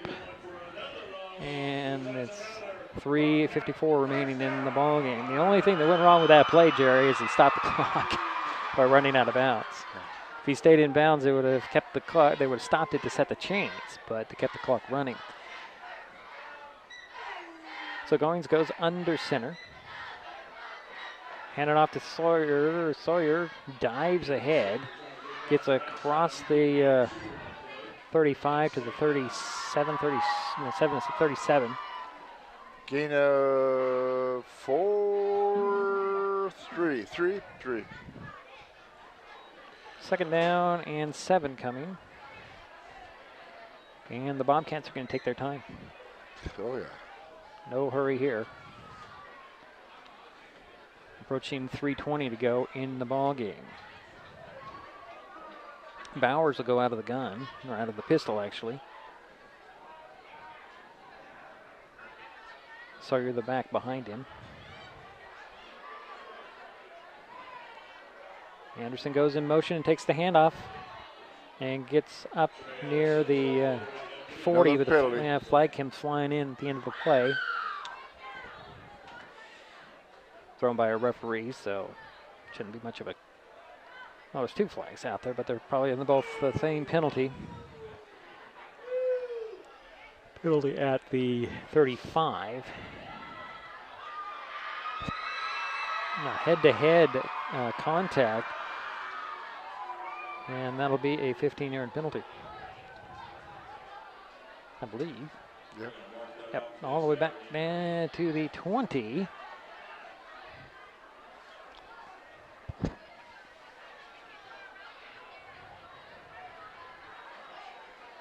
So the ball will be back at the 20.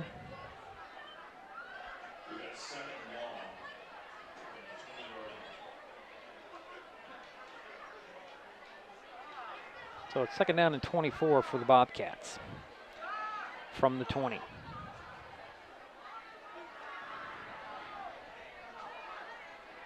And again, the end around, and Anderson's dropped. Allan with the tackle after a 1-yard gain. 3rd down and 23. I think we're going to have a timeout by the Highclimbers here. 2:28 remaining in the ball game. The Teresa Johnson Memorial Scholarship is an annual scholarship given to seniors or past graduates of Troyes High School in memory of Teresa Johnson. The Teresa Johnson Memorial Scholarship has been helping send the Troyes High School graduates to college or trade school since 2015. More information can be found on the Teresa Johnson Memorial Scholarship Facebook page.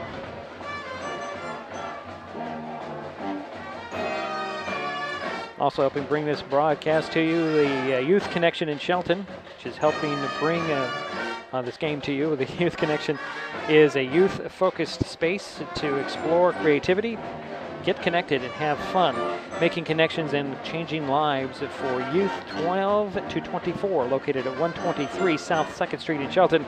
More information is available at sheltonyouthconnection.org. Or you can call the office at 360-462-0125. 2:28 to go in the ball game. 16-7 is the score. Aberdeen with the lead and the ball. However, they have a 3rd and 23 from the 21-yard line. Under center goes Goings. Hand it off again to Sawyer. Sawyer nowhere to go, and he's dropped, no gain. That'll bring up 4th down in a punting situation. 2:22 to go in the game, and there's another timeout by the Highclimbers.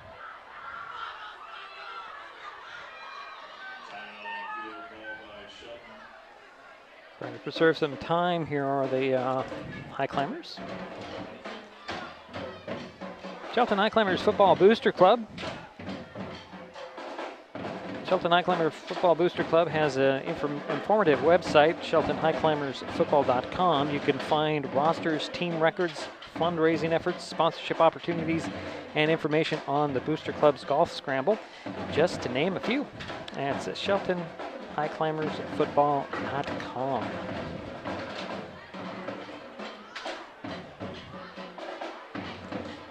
So 4th and 23 for the Bobcats. They're on their own 21-yard line. 2:27 remain in the ballgame. I guess it puts some more time on the clock. Allan and Shalonik back to receive this punt from Goings. Think the Highclimbers are going to go after this punt, Gerry? Oh, yeah. Should at least try, right? High snap. Oh, boy, that was a really bad kick that goes out of bounds, and the Highclimbers get the ball about the 23. Wow. Yes. I don't know if that got, if he just pushed it and somebody got a hand on it. Somebody got a hand on it. Or did he just get off the side of his foot? It was a good rush. Highclimbers get the ball. 1st and 10 from the 23. They got 2:23 remaining in the ball game, and they've got to score twice. trailing by 9. Going to go 5 wide. Empty backfield for Goose. Short drop, looking the fall, and he's going to step up. Gets by guys. He's got to run, and he'll step out of bounds at about the 19. 4-yard gain by Mason Goose. Great coverage in the secondary by the Bobcats, Jerry. That's been the way they have done all night.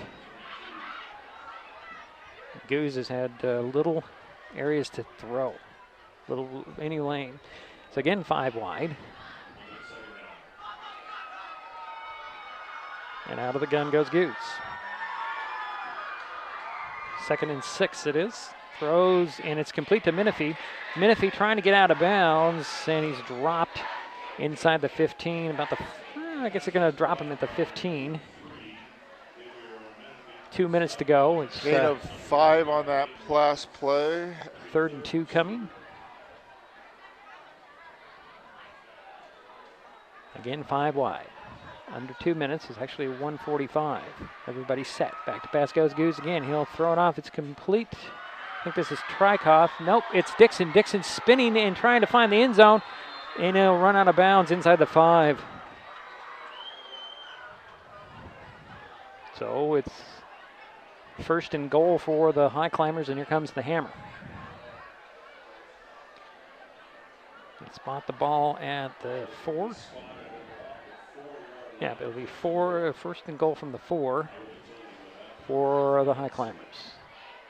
Come out in the hammer package. And again, it's that inside direct snap to Tiller. And I don't think he got anything, Jerry. Stays right there, no gain. Minute 20 approaching. Highclimbers shifting around. This is Fuller, handed off to Ellerton. Ellerton up the middle, fights his way for the end zone, and he gets in. That's a touchdown for the Highclimbers. So it's now 13-16. And the Climbers are going to kick the point after. Make it a 2-point game here. So Kaiser's on to kick the point after with 1:13 remaining. And it's a 3-point lead at this moment for the Bobcats.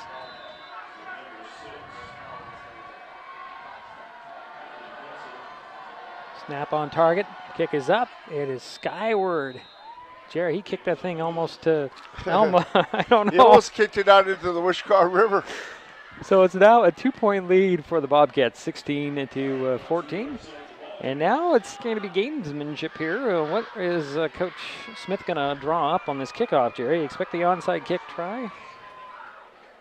Well, yeah. I mean, you gotta obviously, try. you're going to have to. 1:13 remains in the ball game. And Highclimbers are out of timeouts, aren't they? I don't think so. I think they got... No, I think they're done. I think they're out of timeouts. So it's 16-14. Okay. Bobcats with a 2-point lead. After the Highclimbers pull, come from 9 down to pull within the 2 points.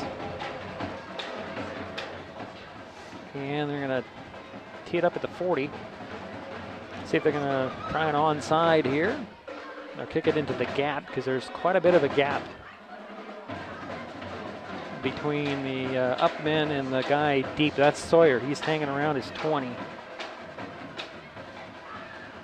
It's an onside attempt, Jerry. They're going to kick it this way. Got it set up sideways. And here we go.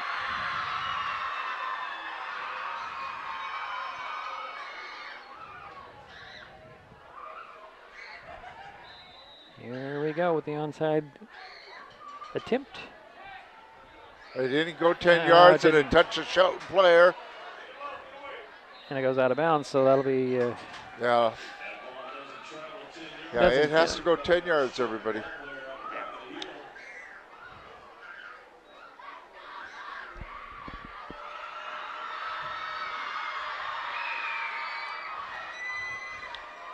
Well, take a knee. I would imagine you would have minute 10. You don't want to risk anything here. So the Bobcats will get the ball in high climber territory, and they got a minute 10 to run out here. And they'll spot the ball at the 37. Yep, here is the kneel down coming. Minute 10, so this should be, what, about 3 snaps maybe? And they're going to get a penalty on the high climbers here.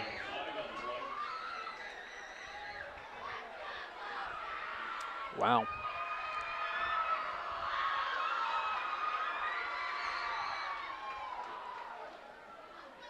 So it looks like we're headed to a tiebreaker on Tuesday, Gerry. Yes. And we don't know exactly the location and the time. I imagine it would be a 7 o'clock. I don't think it's a kickoff. Is it a kickoff? I don't know. This is one of those things you have to double check. So an offsides penalty on the high climbers puts 5 yards. Makes it 1st and 5. Ball up at 32 now.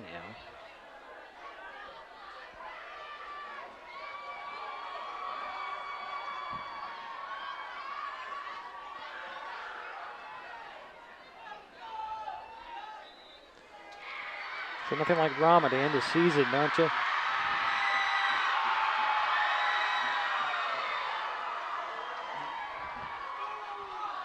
So Goins will take a knee again.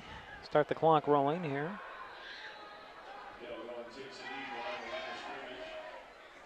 So that brings up 2nd down.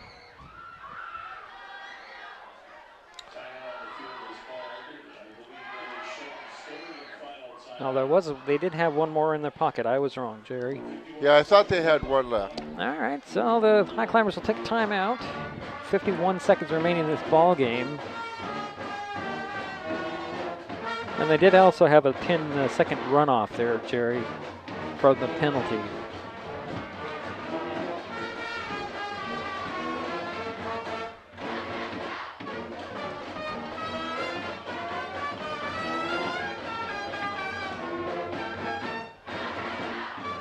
So it'll be 2nd down and 6 from the 33.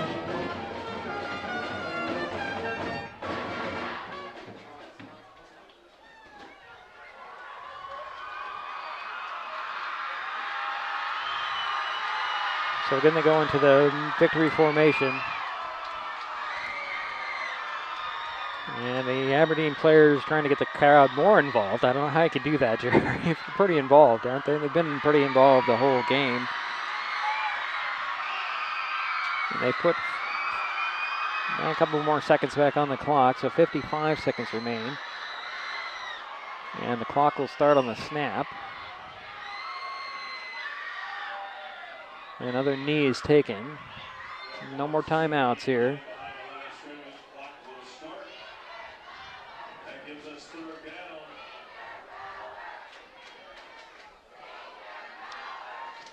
So it'll be 3rd down. They'll put it back at the 35.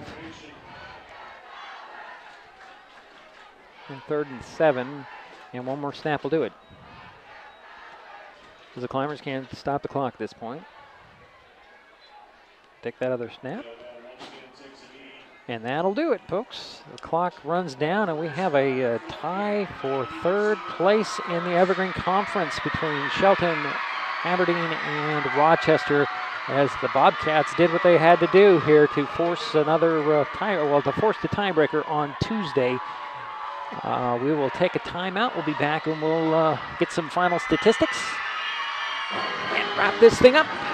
Final score. Aberdeen 16, Shelton 14. We'll be right back. Kids will be kids, which just goes to say kids will be curious. They get into everything, everything. If there's a loaded firearm in the house, they could get their hands on that too.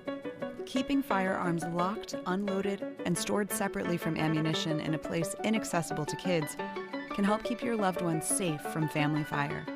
Safe gun storage saves lives.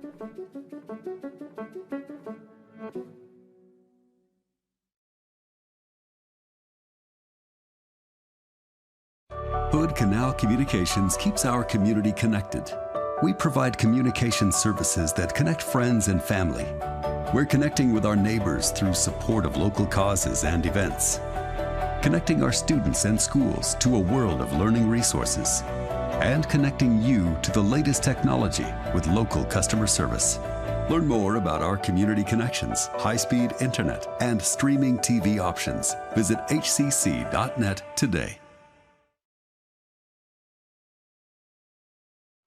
Mason Web TV, powered by HCC, is the only source for live high school sports broadcasts in Mason County. Join us every week this school year for another exciting game. If you want to be part of future broadcasts, contact Mason Web TV right now and become a community broadcast partner. A simple phone call, text, or email can put you in the next broadcast on Mason Web TV, powered by HCC.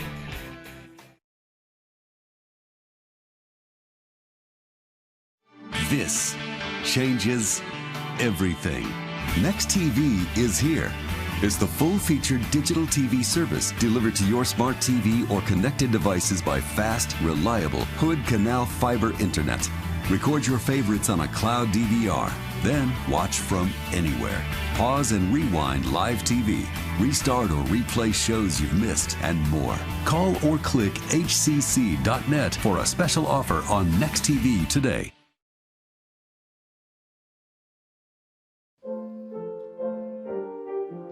Hello everyone, I'm Father Dwayne and this is St. David of Wales Episcopal Church in Shelton. I'm glad that you're seeing us right here, right now, but please tune in on Sunday mornings at 10:30 for a live stream service. I certainly welcome you to join together with us for worship.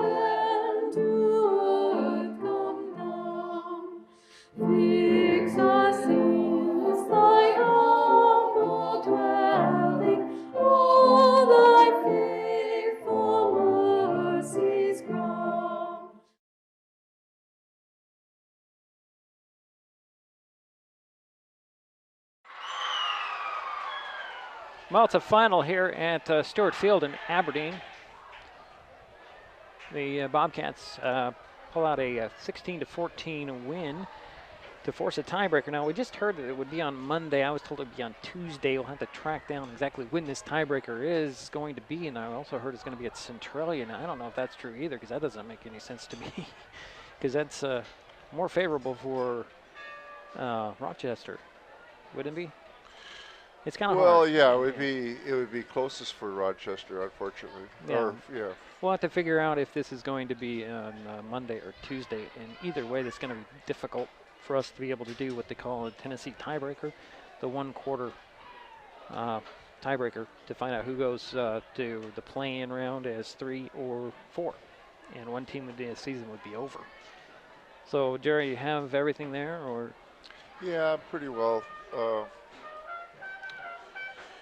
Yeah, let's start off with Aberdeen. Go ahead, Gerry. Okay, thanks. Aberdeen had 13 first downs, 8 in the second half. They were they completed 4 passes for a total of 39 yards. Most of the yardage gained by Aberdeen was on the ground, and Jeremy Sawyer had 128 yards. The total yardage for Aberdeen on the ground was 196. They had Bowers had 42 yards, and Cale Goings had 3 carries for 7 yards. And the other person that ran a lot was number 21, and who is that on theirs? That was Anderson. Anderson. Yeah. He gained in the second half. He got 55 yards.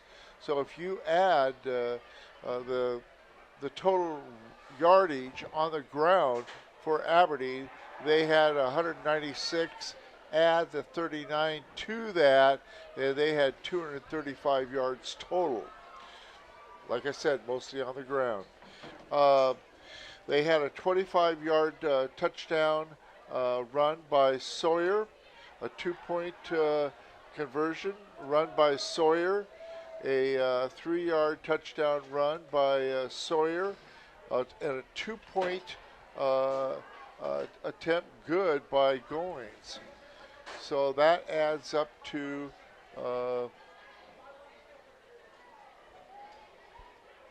their total. Aberdeen had a few penalties, not very many. They had 6 penalties for a total of 65 yards. Shelton had 12 first downs. 4 of those were in the second half, 8 in the first half. They were 14 passes completed for 124 yards. 14 attempts out of 21. So in the second half, Mason Goose was very effective through just 1 incomplete pass in the second half. So he connected on 2/3 of his passes.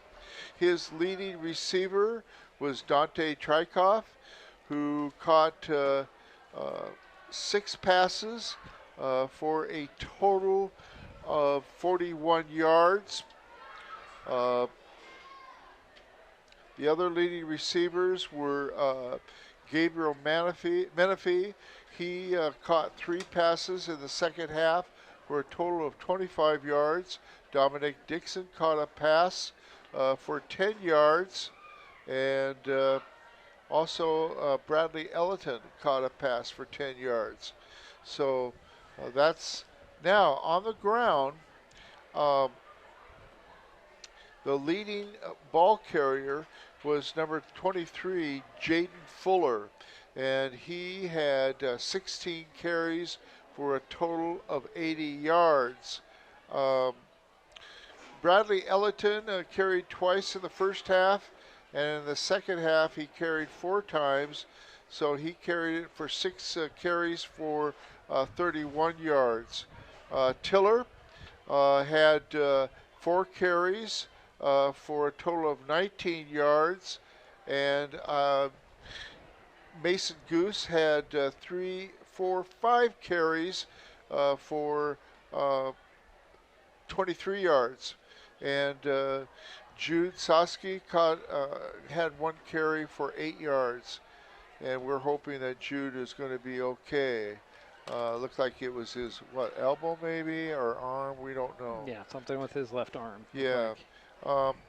So if you add the 124 yards that Shelton had in the air, they had on the ground, oh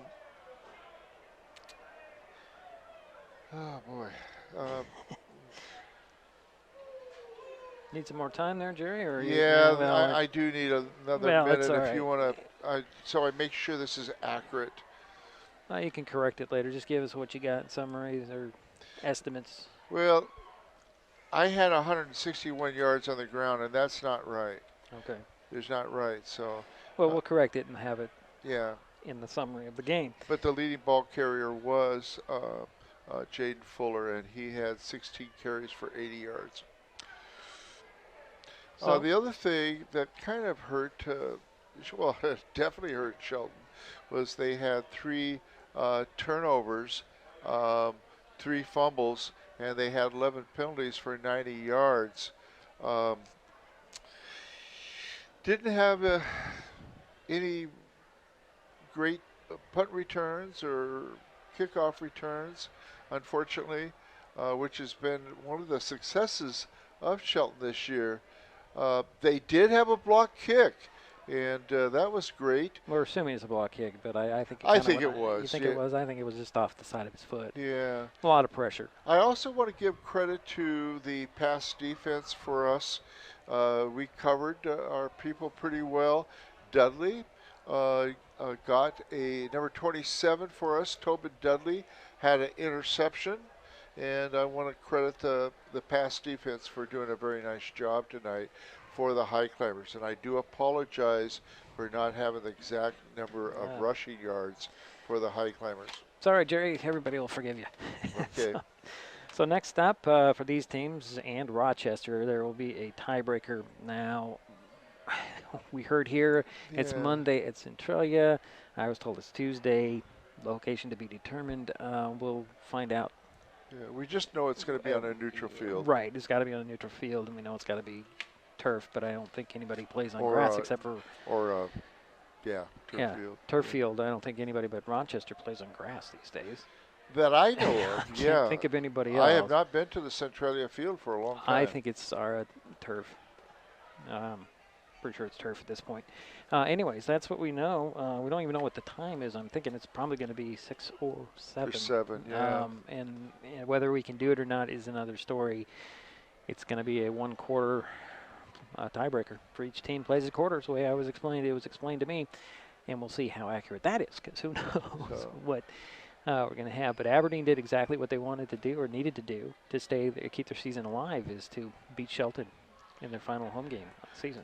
And I'll have to give real credit to the Aberdeen ball carriers. They had 2 ball carriers tonight that did really well. Actually 3, but Jeremy Sawyer, wow, 120-some yards, and Bauer also had a few yards, right. And number 40. We've got a mix-up on that. That's all right, Gerry. It was 44. It's 44-21. Yeah. Yeah. They switch numbers. Switch jerseys at the halftime.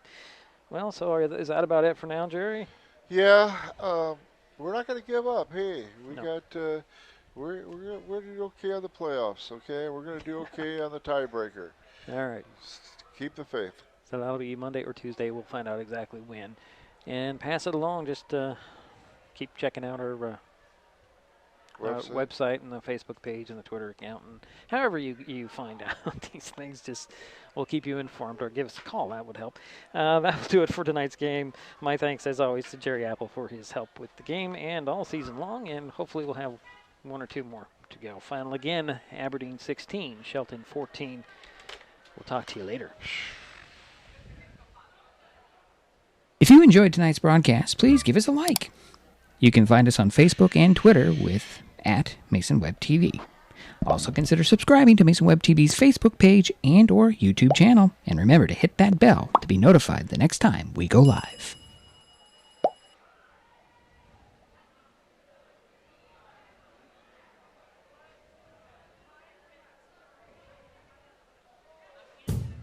This broadcast on Mason Web TV, powered by HCC, was made possible by Mason Health. United community, empowered people, exceptional health. The Conklin team at Windermere Real Estate in Shelton. When it comes to real estate, there's no substitute for local knowledge. The Shelton Highclimbers Football Booster Club, benefiting players in the Shelton High School football program by raising funds, organizing volunteers, and building community support. And by Hood Canal Communications, keeping our community connected since 1934. Thanks for watching Mason Web TV, powered by HCC.